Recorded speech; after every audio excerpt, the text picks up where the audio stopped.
வணக்கம். இது ஜீவா டுடே. இன்றைக்கு நாம் இந்த தேர்தல் முடிவுகள் குறித்து பேசிக் கொண்டிருக்கிறோம். இப்பொழுது தேர்தல் முடிவுகள் யாருக்கு சாதகமாக வந்து கொண்டிருக்கிறது? பல இடங்களில் இழுபறியாக இருக்கிறது. தொடர்ந்து நாம் அதை பற்றி பேசலாம். தோழர் ஜீவா இருக்கிறார், தோழர் ஷர்மிளா அவர்கள் இருக்கிறார்கள். இருவருக்கும் வணக்கம். வணக்கம் ஜெனிஃபர். ஜீவா, தொடர்ந்து நீங்க வந்து இந்தியா கூட்டணி வெற்றி பெற வேண்டும் என்ற நோக்கத்தில் தான் வந்து பேசிக் கொண்டிருந்தீர்கள். நம்ம டாக்டர் ஷர்மிளாவிடமும் நிறைய பேட்டியை எடுத்துக் கொண்டிருக்கிறோம். இன்றைக்கும் அவர்கள் நம்முடன் இணைந்திருக்கிறார்கள். முதல்ல நீங்க உங்க முதற்கட்ட கருத்தை சொல்லுங்க. தோழர் ஷர்மிளாவுடன் தொடர்ந்து பேசுவாங்க. அதான் உங்க சேனல்ல இந்தியா கூட்டணி ஜெயிக்கும் போட்டியே ரிசல்ட்ட பத்தி பேசு அப்படிங்கிற மாதிரி நீங்க கேக்குறீங்க. பரவாயில்ல, எனக்கு துணைக்கு டாக்டர். அதான் இல்ல, எதிர்பார்ப்புங்கிறது இல்ல. நம்ம பேசுனது எதுவுமே என்ன சொல்றது, கற்பனையிலயோ ஆசையில மட்டும் இல்ல, யதார்த்தம் அதுதான். இப்ப பாத்தீங்கன்னா தராசியாம் அவர்கள் என்னோட சேனல் மட்டும் நம்ம எல்லா சேனலையும் கொடுத்தாரு. அவர் என்ன சொல்றாரு, 150 சீட்டு தேராதுன்னு சொன்னாரு. அந்த பேட்டி இன்னும் அப்படியே தான் இருக்கு. இது பாஜக. அதுக்கு அவர் சொன்ன காரணங்கள் அப்படியே தான் இருக்கு. இப்ப நம்ம அதெல்லாம் நம்ம ஆய்வுக்கு எடுத்துக்கணும். அவர் வந்து அடிச்செல்லாம் விடல. அதாவது 2019 சிவசேனா கூட்டணியில இருந்தாங்களா, அகாலிதள் கூட்டணியில இருந்தாங்களா, வேற யாரு, இவங்க காஷ்மீர்ல எல்லா இடத்துலயும் கூட்டணி வச்சிருந்தீங்க. காங்கிரஸ் கூட்டணி இல்லாம நின்னுச்சு. இந்த முறை கூட்டணி இருக்கிறதுனால பழைய 303 வராதுங்கிறத ஒவ்வொரு மாநிலத்தின் அடிப்படையிலும் எடுத்து தராசியாம் அவர்கள் சொன்னாங்க. அதுக்கப்புறம் பலரும் அதை சொன்னாங்க. இதுதாங்க நடக்க போகுது அப்படின்னாங்க. இந்தி பெல்ட்லயே அடி வாங்குனாங்க. ஒரு வகையில பார்த்தா பிகர்ஸ் குறைஞ்சிருக்கே ஒழிய பாஜக கடந்த முறை வாங்கினதோட குறைவாதான் வாங்கியிருக்கு. பல இடங்கள்ல வந்து குறைவாதான் வாங்கியிருக்கு. கிராமப்புறங்களிலும் தலித் மக்கள் இருக்கிற இடங்களிலும் மிகப்பெரிய அளவில் இந்தியா கூட்டணி வெற்றி பெற்றிருக்கு. நீங்க கவனிச்சு பாருங்க. இதுவரையும் ஒவ்வொரு கண்டிப்பா வெற்றி பெற்றிருக்கு. முஸ்லிம்களை விடுங்க, முஸ்லிம்கள் இடத்துல இந்தியா கூட்டணி ஜெயிக்கிறது ஆச்சரியம் இல்ல. தலித்துகள் மற்றும் கிராமப்புற மக்கள் மத்தியில் ராகுல் காந்தி கொடுத்த அந்த வாக்குறுதி அப்படிங்கிறதுல எந்த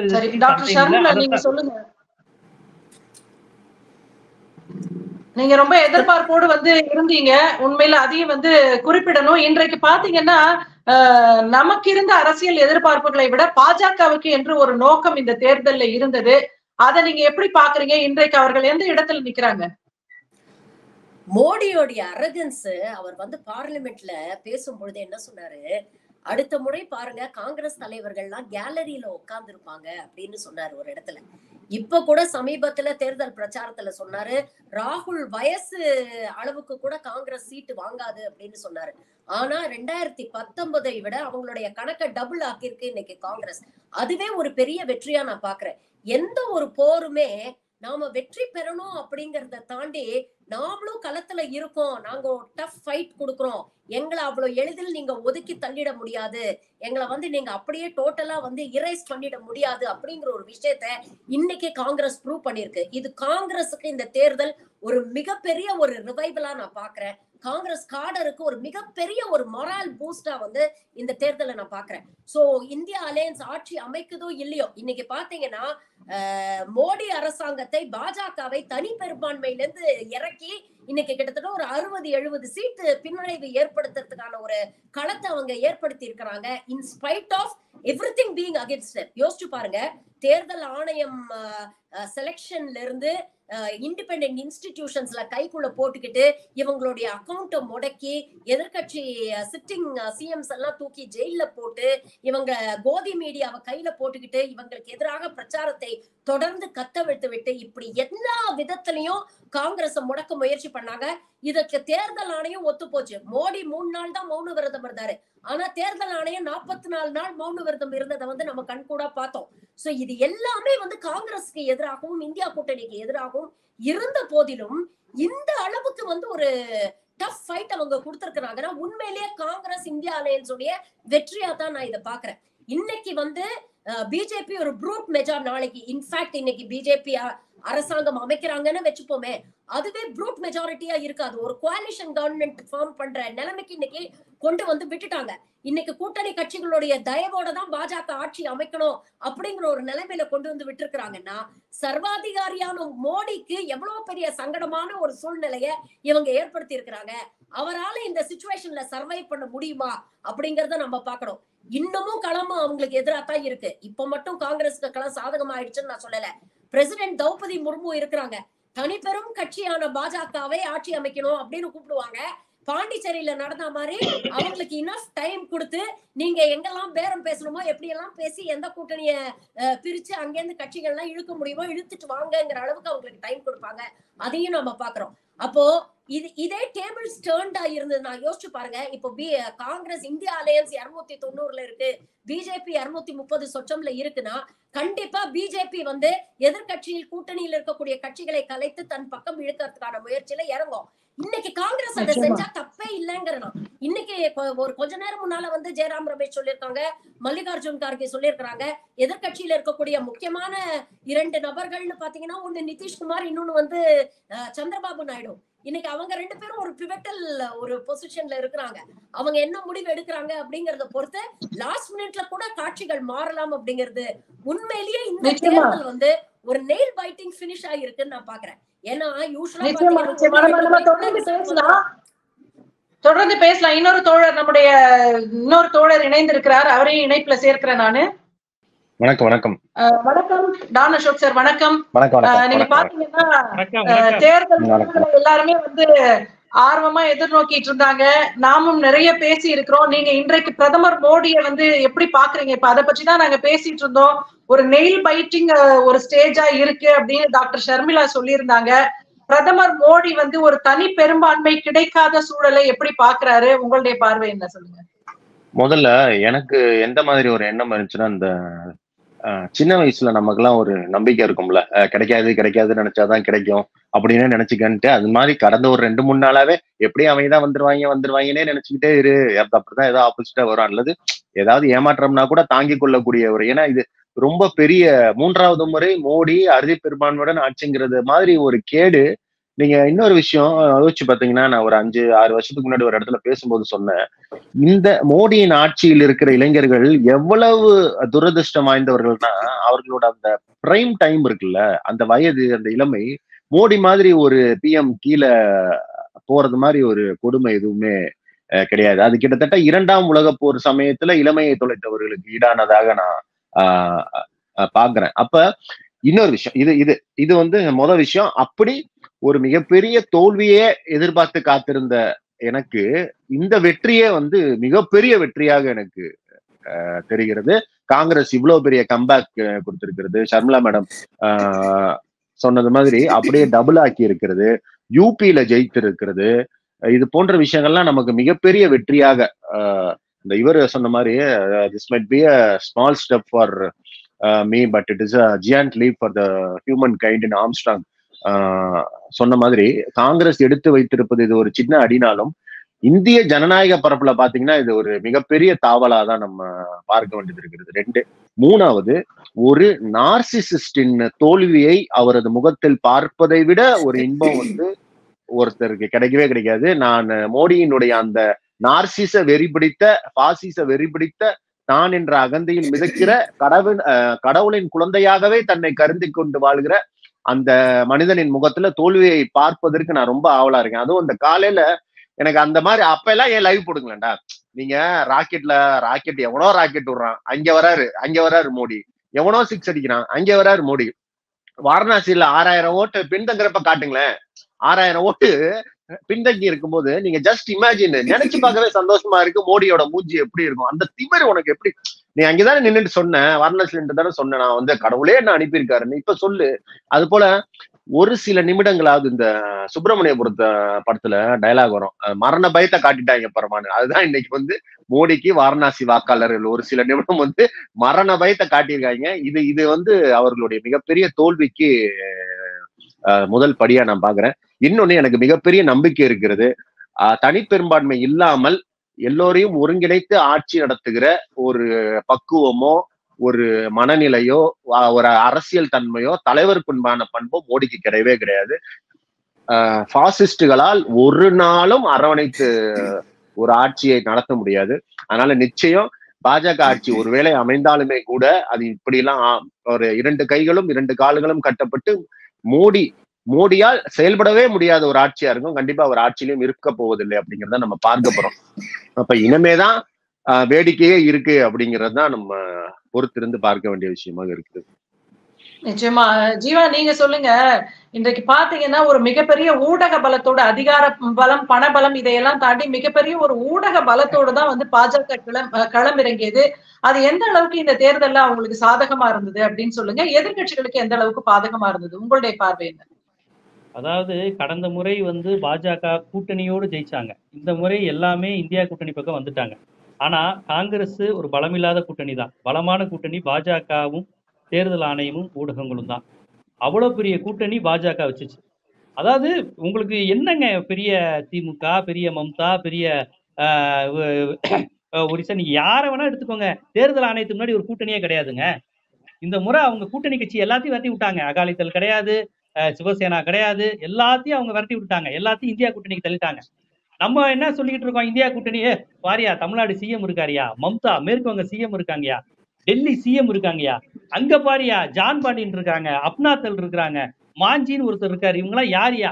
இப்படியே தான் தமிழ்நாட்டு மீடியாக்கள் இங்க வந்து யதார்த்தத்தை பேசக்கூடியவர்கள். இவங்கெல்லாம் இந்தியா கூட்டணி ஆதரவாளர்கள். யதார்த்தம் தானே, யோசிச்சு பாருங்க. காங்கிரஸ் கூட்டணியில இருந்ததெல்லாம் தமிழ்நாட்டு CM, Kerala CM, Karnataka CM, Mamata, எல்லாமே மக்கள் செல்வாக்கு உள்ள கிரௌட் புல்லிங் கரிஸ்மாட்டிக் லீடர்ஸ். அவங்க முன்னாடி இருந்தது வாசன், ஜான் பாண்டியன், பச்சைமுத்து. இது நான் தமிழ்நாடு அளவுல. இந்திய அளவுலயுமே யாரு? அப்னாத்தல், யாருக்கு தெரியும் அப்னாத்தல்? அப்புறம் யாரு? முஸ்லீம் மோர்ச்சா, ஏதோ ராஷ்டிரிய, இப்படி அதோ வச்சிருந்தாங்க. சோ ஆனா நம்ம இப்படி நினைச்சுக்கிட்டு இருக்கும்போது பாஜக சிரிச்சது என்னன்னா, டே எங்க தேர்தல் ஆணையமே எங்க பக்கம் இருக்கு, ரஜினி டயலாக் மாதிரி தான், ஆண்டவனே எங்க பக்கம் இருக்காங்கிற மாதிரி. அவர் அதைத்தான் மோடி மறைமுகமா சொல்லியிருக்காரு. கடவுளின் குழந்தை இதெல்லாம் தேர்தல் ஆணையம் எங்க பக்கம் இருக்கு, ஊடகங்கள் அவங்க பக்கம் இருக்கு. ஏன்னா கடைசி நேரம் கருத்து கணிப்பெல்லாம் அவங்க எந்த அளவுக்கு ஒரு பச்சையான ஒரு அயோக்கியத்தனம் பாருங்களேன். நீ வந்து தமிழ்நாட்டுல 4 இடம் பிஜேபின்னு சொல்ற நீ. அவங்க சொல்றத பாருங்க. 10 இடம் தான் ஹரியானால இருக்கு, 16 சீட்டு பாஜக வரும்னு சொல்ற. அப்ப எவ்வளவு தூரம் மக்கள் மத்தியில் நாங்க நாளைக்கு கோல்மால் பண்ணி வந்துட்டா அது ஒண்ணும் பெரிய விஷயம் இல்ல அப்படிங்கிற ஒரு மைண்ட் செட்டுக்கு அவங்க தெரிவாகிறாங்க பாருங்க. அவங்க மோசமா ஊடகங்கள் தாங்க, நீங்க சொன்ன மாதிரி ஊடகங்கள், தமிழ்நாட்டு ஊடகங்கள் மட்டும்தான் உங்களுக்கு இங்க மாநில சுயாட்சியை பத்தி, தலித் மக்களை பற்றி, பிற்படுத்தப்பட்டோர் இடஒதுக்கீடை பத்தி பேசுற ஊடகங்களே இங்க மட்டும்தான் இருக்கு. தமிழ்நாட்டுல மட்டும்தான் உங்களுக்கு. வேற எந்த சைடும் இந்த மாதிரி ஊடகங்கள், அங்க ஃபுல்லா அர்ணாப் மாதிரியான ஊடகங்கள் இல்லைன்னா அங்க ஒரே ஒரு யூடியூப் ஊடகம் திருவுராத்தி போன்றவர்கள் வந்தாலே ஆச்சரியப்படும். ஆனா தமிழ்நாடு முழுக்க இங்க சமூக நீதி பேசுற ஊடகங்கள் தான் அதிகம். கொஞ்சம் பேர் இருக்கிறாங்க பீகார்ல இருந்து, அவங்களும் பீகார்ல இருந்து வந்தவங்க தான், தமிழ்நாட்டுக்காரங்க கிடையாது. அந்த மாதிரி குரூப்புக்கு தான் உட்காந்துக்கிட்டு இங்க சமூக நீதிக்கு எதிராக பேசிக்கிட்டு மாநில சுயாட்சிக்கு எதிராக பேசி கொண்டு இருக்கிறாங்க. சோ அவர்கள் கூட்டணி வைத்ததெல்லாம் வட இந்திய ஊடகங்களிடம் தான். அவர் அப்ப தமிழ்நாட்டு ஊடகம் இப்ப வரணும் இல்லைங்க. நீங்க சொல்லலாம் ஜீவாட்டுடைய எதுக்கு எடுத்தாலும் இந்தியா கூட்டணி ஜெயிச்சுன்னு தமிழில் வச்ச, இப்ப நீ என்ன பண்ணன்னு கேக்குறாங்க. நான் பேட்டி எடுத்தது தரவுகள் இன்னும் உண்மையாத்தான் இருக்கு, நான் அடிச்சு விடல. நான் வந்து 2009 தரவுகள்ல இருந்து ஒரு பொலிட்டிக்கல் அப்சர்வரா தான் சொன்னேன் இந்தியா கூட்டணிக்கான வாய்ப்பு இருக்குன்னு. ஆனா வட இந்திய ஊடகங்கள் பிஜேபி ஜெயிக்குன்னு சொன்னாங்களே, அதுக்கு ஏதாவது ஒரு தார்மீகமோ அடிப்படை நியாயமோ இருக்கான்னு பாருங்க. 19 அடிக்கிறதுங்க. தமிழ்நாட்டுல திமுக தான் ஜெயிக்கணும் முடிவு பண்ணதுக்கு அப்புறம் சரி 35 திமுக போடு, 4 பிஜேபி போடு, இப்படிதான் அவங்க போட்டிருக்காங்க. 19 4 போட்டிருக்காங்க. 19 4 திமுக தான் ஜெயிக்கும், சரி அப்ப அது 35 போடு, அதை கம்மியா போட்டா கண்டுபிடிச்சிருவாங்க. கேரளால இப்படித்தான் ஒவ்வொரு இதுவும் பண்ணாங்களே ஒழிய எந்த இடத்துலயும் அவர்கள் நியாயமா நடந்துக்கல. சோ பாரதிய ஜனதாவுடைய மிகப்பெரிய கூட்டணி தேர்தல் ஆணையமும் ஊடகங்களும். இந்தியா கூட்டணி நம்ம நினைச்சுக்கிட்டு இருக்கோம் கட்சிகள் செல்வாக்குன்னு, அவங்க அந்த மாதிரியான செல்வாக்கை நம்பிதான் இப்ப வரையும் அவங்க நகர்த்திட்டு இருந்திருக்காங்க. சரி டாக்டர் ஷர்மிளா நீங்க சொல்லுங்க. நீங்க பாத்தீங்கன்னா இந்த தேர்தலுக்கு பிந்தைய கருத்து கணிப்பு வந்த உடனே பாத்தீங்கன்னா பாஜக தான் ஆட்சி அமைக்க போகிறதுன்னு ஒரு பக்கம் பாத்தீங்கன்னா இந்த ஷேர் மார்க்கெட்லாம் அந்த அளவுக்கு வந்து உயர்வு, வரலாறு காணாத உயர்வு அப்படின்னு சொல்லிட்டு நம்ம எல்லாமே வந்து கோதி மீடியா அப்படின்னு சொல்லிட்டு ஒரு பக்கம் வந்து சொல்லிட்டு இருக்கோம் அவர்களுடைய கருத்து கணிப்பு. இன்னைக்கு பாத்தீங்கன்னா கருத்து கணிப்புக்கு முற்றிலும் வேறுபட்ட ஒரு தேர்தல் முடிவுகள் வந்து கொண்டிருக்கிறது. இது உங்களுடைய பார்வையில் எப்படி இருக்கு? நீங்க பாத்தீங்கன்னா மக்களை மனதளவில் தயார் செய்யறது. இப்ப கூட நம்ம நிறைய அந்த 4 கட்ட தேர்தலுக்கு பிறகு பாத்தீங்கன்னா வாக்கு சதவீதத்திற்கும் உண்மையான வாக்குகளுக்கும் இடையே 1 கோடிக்கும் மேற்பட்ட வாக்காளர்கள் எங்கே வந்தார்கள் என்ற ஒரு கேள்வியை கேட்டோம். இவிஎம் தொடர்பான பல கேள்விகள், இத்தனைக்கும் விடை கிடைக்காத நிலையில் தான் இப்படி ஒரு தேர்தல் முடிவு வந்து கொண்டிருக்கிறது. அதை நீங்க எப்படி பாக்குறீங்க? கோதி மீடியா, அதாவது north Indian main stream media, பாஜகவுக்கு விலை போன மீடியாலே உண்மையிலேயே சனநாயகத்தோடைய 4வது தூண்னு சொல்றதுக்கு அவங்களுக்கு தகுதியே கிடையாது. they are a disgrace to the journalistic profession. இன்னைக்கு அவங்க டோட்டலா எக்ஸ்போஸ் ஆகி நிக்கிறாங்க. இவங்க போட்ட எக்ஸிட் போல் எல்லாமே எனக்கு தெரிஞ்சு பிஎம் ஆபீஸ்ல இருந்தோ இல்ல பிஜேபி ஐடி செல்ல இருந்தோ அந்த அறிக்கையை தான் இவங்க எக்ஸிட் போலா போட்டிருக்கிறாங்க அப்படிங்கிறது ரொம்ப தெளிவா இன்னைக்கு எக்ஸ்போஸ் ஆயிடுச்சு. இதை தாண்டி எந்த சோசியல் மீடியாவை தன்னுடைய ஆயுதமாக பாஜக பயன்படுத்தி கொண்டிருந்ததோ இன்னைக்கு அதே சோசியல் மீடியாவை சேர்ந்த ஒரு சில யூடியூபர்ஸும் ரவிஷ்குமார் போன்ற சீனியர் ஜேர்னலிஸ்டும் தான் இன்னைக்கு அங்க நார்த்ல வந்து ஒரு உண்மையை கொண்டு போய் சேர்க்கறதுக்கு ஒரு பெரிய ஒரு டிரைவிங் ஃபோர்ஸா இருந்திருக்கிறாங்க அப்படின்னு பாக்குறோம். துருவ்ராட்டியோட வீடியோஸ் எல்லாம் ப்ரொஜெக்டர் எல்லாம் போட்டு யூபில எல்லாம் காமிச்சிட்டு இருந்தாங்க. இன்னைக்கு யூபியோட ரிசல்ட்ஸ் வந்து அதை ரிஃப்ளெக்ட் பண்ணுது பாருங்க. அப்போ the power of social media அப்படிங்கறத இன்னைக்குதான் வந்து இந்தியா அலையன்ஸ்ல இருக்கக்கூடிய கட்சிகள் இதெல்லாம் வந்து கரெக்டா இந்த பயன்படுத்த ஆரம்பிச்சிருக்காங்க. உண்மையை கொண்டு போய் சேர்க்கணும் அப்படிங்கிற முயற்சியில சக்சஸ்ஃபுல்லா இருக்காங்க அப்படிங்கறத பாக்குறோம். ரெண்டாவது, பாஜக எப்பவுமே இதை ஒரு பிரசிடென்ஷியல் ஸ்டைல் எலெக்ஷனா தான் எல்லா எலெக்ஷனுமே அணுகி இருக்கிறாங்க. மோடிக்கு மாற்று யாரு, இஃப் நாட் மோடி ஹூ அப்படிங்கிற கேள்வியை தான் தொடர்ந்து எல்லா வலதுசாரி ஆதரவாளர்களும் எல்லா டிபேட்ஸ்லயும் வைப்பாங்க அப்படிங்கறத நம்ம பார்த்திருக்கோம். ஆனா இன்னைக்கு இந்தியா அலையன்ஸ் எந்த வித பிரைம் மினிஸ்டர் கேண்டிடேட்டையும் அனௌன்ஸ் பண்ணாம வெறும் இஷ்யூஸ வச்சே பிரச்சாரம் பண்ணி இன்னைக்கு இந்த அளவுக்கு அவங்களால வந்து ஜெயிக்க முடியுது, இவ்வளவு சீட்ஸ் அவங்களால கேதர் பண்ண முடியுதுன்னா இந்த கோதி மீடியா உண்மையிலேயே நடுநிலையாக இருந்து மக்கள் சார்பாக மக்கள் பிரச்சனைகளை 10 வருஷம் பாஜக ஆட்சியில மக்கள் என்னெல்லாம் கஷ்டப்பட்டாங்க அப்படிங்கிற உண்மையை வெளிச்சம் போட்டு காட்டியிருந்தாங்கன்னா இன்னைக்கு டேபிள்ஸ் would have turned. எனக்கு தெரிஞ்சு மோடிக்கு செகண்ட் டேர்மே கிடைச்சிருக்கிறதுக்கான வாய்ப்பு இல்ல. அப்ப எந்த அளவுக்கு மீடியா வந்து டெமோக்ரஸியை காம்ப்ரமைஸ் பண்ணிருக்கிறாங்க அப்படிங்கறது இன்னைக்கு வெளிச்சம் போட்டு காட்டிட்டாங்க. இந்த சீனியர் ஜேர்னலிஸ்ட் அர்னாப் கோஸ்வாமி, நவிகா குமார் போன்ற ஜேர்னலிஸ்டுக்கு முகத்துல வந்து இன்னைக்கு நல்லா கரிய பூசி இருக்கிறாங்க அப்படிங்கறத வந்து நம்மளால தெளிவா பார்க்க முடியுது. இதெல்லாம் தாண்டி மாநில உரிமைகளை வந்து நாம பேசியே ஆகணுங்கிற ஒரு கட்டாயம் இருக்கு அப்படிங்கிற இம்பார்ட்டன்ஸை இன்னைக்கு மக்கள் ரியலைஸ் பண்ணியிருக்கிறாங்க. அதற்கு முக்கியமான ஒரு டிரைவிங் ஃபோர்ஸா இருந்தது தமிழ்நாட்டுல இருந்து திமுக அரசாங்கம் அப்படின்னு எனக்கு this is my personal opinion. ஏன்னா ஆட்சி அமைச்ச ஒரு சில நாட்கள்லயே நீங்க பாத்தீங்கன்னா இங்க முதலமைச்சர் திரு ஸ்டாலின் அவர்கள் எல்லா மற்ற பாஜக ஆளாத மாநிலங்கள்ல இருக்கக்கூடிய முதலமைச்சர்களுக்கு எல்லாம் ஒரு கடிதம் எழுதினாரு. வாங்க நாம எல்லாரும் ஒரே ஸ்டேஜ்ல நிப்போம், இத பாஜகவை வீழ்த்தணும்னா நாம எல்லாரும் ஒரு அணியில இருந்தாதான் இது சாத்தியப்படும் அப்படின்னு ஒரு லெட்டர் எழுதினாரு. அதுக்கப்புறமும் பாத்தீங்கன்னா இவ்வளோ சின்ன சின்ன முரண்பாடுகள் நிறைய இந்த கூட்டணிக்குள்ள இருந்தாலும் ஒரு கேட்டலிஸ்டா இருந்து இந்த கூட்டணியை வந்து எந்த அளவுக்கு மதசார்பற்ற முற்போக்கு கூட்டணிய ஒரு 4 தேர்தலாக ஒரு ஸ்டேபிள் கூட்டணியா வந்து அவர் வழிநடத்தி செல்றாரோ அதே மாதிரி இந்தியா அலையன்ஸ் வந்து ஒரு கேட்டலிஸ்டா இருந்து ஒரு ஸ்ட்ராங் ஃபோர்ஸா உருவாக்குறதுக்கு அவர் பெரிய இன்ஸ்பிரேஷனா இருந்திருக்கிறாரு. காங்கிரஸ் தன்னுடைய பிக் பிரதர் ஆட்டிடியூட்ல இருந்து மாறி வந்தாங்க. அதற்கு மத்திய பிரதேஷ்ல நடந்த அசம்பிளி எலெக்ஷன்ல அவங்களுக்கு விழுந்த அடி வந்து அவங்களுக்கு ஒரு பெரிய லெசனா இருந்தது. இன்னைக்கு அவங்க ரியலைஸ் பண்ணிட்டாங்க, மாநில கட்சிகளுடைய துணை இல்லாம மாநில காட்சிகளோட ஆதரவு இல்லாம நம்மளால சென்ட்ரல்ல சர்வைவ் பண்ண முடியாது. அப்போ மாநில சுயாட்சி மாநில உரிமைகளுக்கு வந்து நாம கொடுக்க வேண்டிய இம்பார்ட்டன்ஸை கொடுக்கணும் அப்படிங்கறத காங்கிரஸும் ரியலைஸ் பண்ணிருக்கிறாங்க. அதனாலதான் இந்த கூட்டணி ஒரு சக்சஸ்ஃபுல் கூட்டணியா வந்திருக்குன்னு நான் நினைக்கிறேன். இது எல்லாத்தையும் தாண்டி பசி வந்தால் 10ம் பறந்து போகும்னு சொல்லுவாங்க. கண் முன்னால வேலையில்லா திண்டாட்டம், வறுமை, விலைவாசி உயர்வு இது எல்லாத்தையும் மக்கள் பார்க்கும் பொழுது உத்தரப்பிரதேசம் போன்ற மாநிலத்திலேயே ராமர் கோவில் அவங்க கண்ணுக்கு தெரியல அப்படிங்கிறது இன்னைக்கு உண்மையாயிடுச்சு பாருங்க. அப்ப இதுதான் மக்களுடைய, நீங்க என்னதான் முயற்சி பண்ணி காங்கிரஸ் முக்து பாரத்தை நாங்க ஏற்படுத்துறோம் அப்படின்னு சொன்னாலும் இன்னைக்கு வந்து ஒரு சின்ன ஒரு ஒற்றை விரலால மோடி அப்படிங்கிற அந்த பெரிய பலூனை இன்னைக்கு ஓட்ட பண்ணி இன்னைக்கு காத்த புசுன்னு இறக்கி விட்டுட்டாங்க அப்படிங்கறதுதான் உண்மை. டான் சொன்ன மாதிரி உண்மையிலேயே மோடியோட அந்த சோகத்தை வந்து பாக்கணும்னு ஆசையா இருக்கு. பட் அதை காட்ட மாட்டாங்க. ஏன்னா இன்னும் ஒரு எப்படி இந்த நிலைமை வந்து இன்னைக்கு ரிசல்ட் நீங்க வழக்கமா பாத்தீங்கன்னா 1 o'clock தெரிஞ்சிடும் யார் ஆட்சி அமைக்க போறாங்க என்ன ஏதுன்னு. இன்னைக்கு மணி 4:30 ஆகியும் இன்னமும் வந்து எந்த விதமான ஒரு தீர்மானமான முடிவும் வெளியில வரல. நடந்துட்டு இருக்கு. பீகார்ல ஏதோ இருக்கு. அதை நம்ம பேசலாம். அப்ப இதெல்லாம் பார்க்கும் பொழுது அதுதான் நம்ம பேசலாம். டான் அசோக் நீங்க சொல்லுங்க. இப்போது வரக்கூடிய ஒரு செய்தி என்னன்னா சரி, வாக்கு எண்ணிக்கை மந்தமாக நடைபெறுகிறது அப்படின்னு சொல்லி அபிஷேக் சிங்வி வந்து பேட்டி கொடுத்திருக்காரு, தேர்தல் ஆணையத்துல மனுவும் கொடுத்திருக்காரு. டான் அசோக், நீங்க அதை எப்படி பாக்குறீங்க? ஏன்னா வெற்றி பெறுவதாக இருந்தால் இந்நேரம் வந்து மிக விரைவாக வாக்குகளை எண்ணி முன்னிலை வெற்றி அப்படின்னு நிலவரங்கள் வந்து கொண்டே இருக்கு. பாத்தீங்கன்னா அந்த நம்பர்ஸ் மாறவே இல்லை. நாமும் திரும்ப திரும்ப எவ்வளவு நேரம் பார்த்தாலும் அதுதான் அப்டேட்டே ஆகல. உங்களுக்கு ஏதாவது சந்தேகம் வருதா? இப்ப காங்கிரஸ் தரப்புல வந்து புகாரே கொடுத்துட்டாங்க. ஜெயராம் ரமேஷ் ஒரு புகார் வச்சிருக்காரு, ஜெயராம் ரமேஷ் அவங்க அப்டேட் பண்ணாம வச்சிருக்காங்க. அப்ப ஏதோ ஒரு ஜெயராம் ரமேஷ் நடக்கணும் தானே அர்த்தம்.